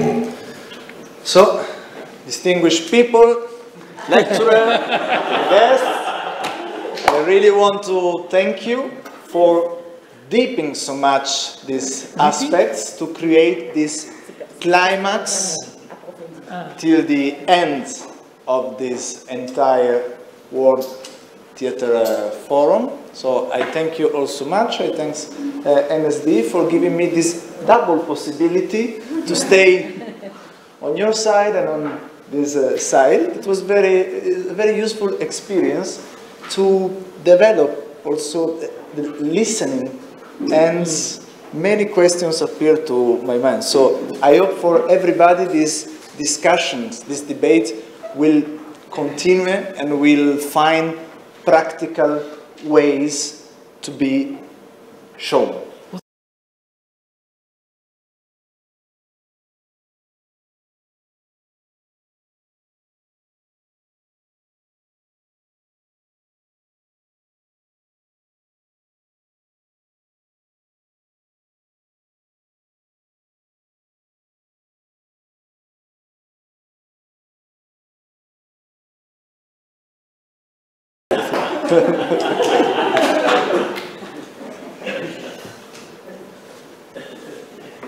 Thank you so much, all the speakers and the people who are listening.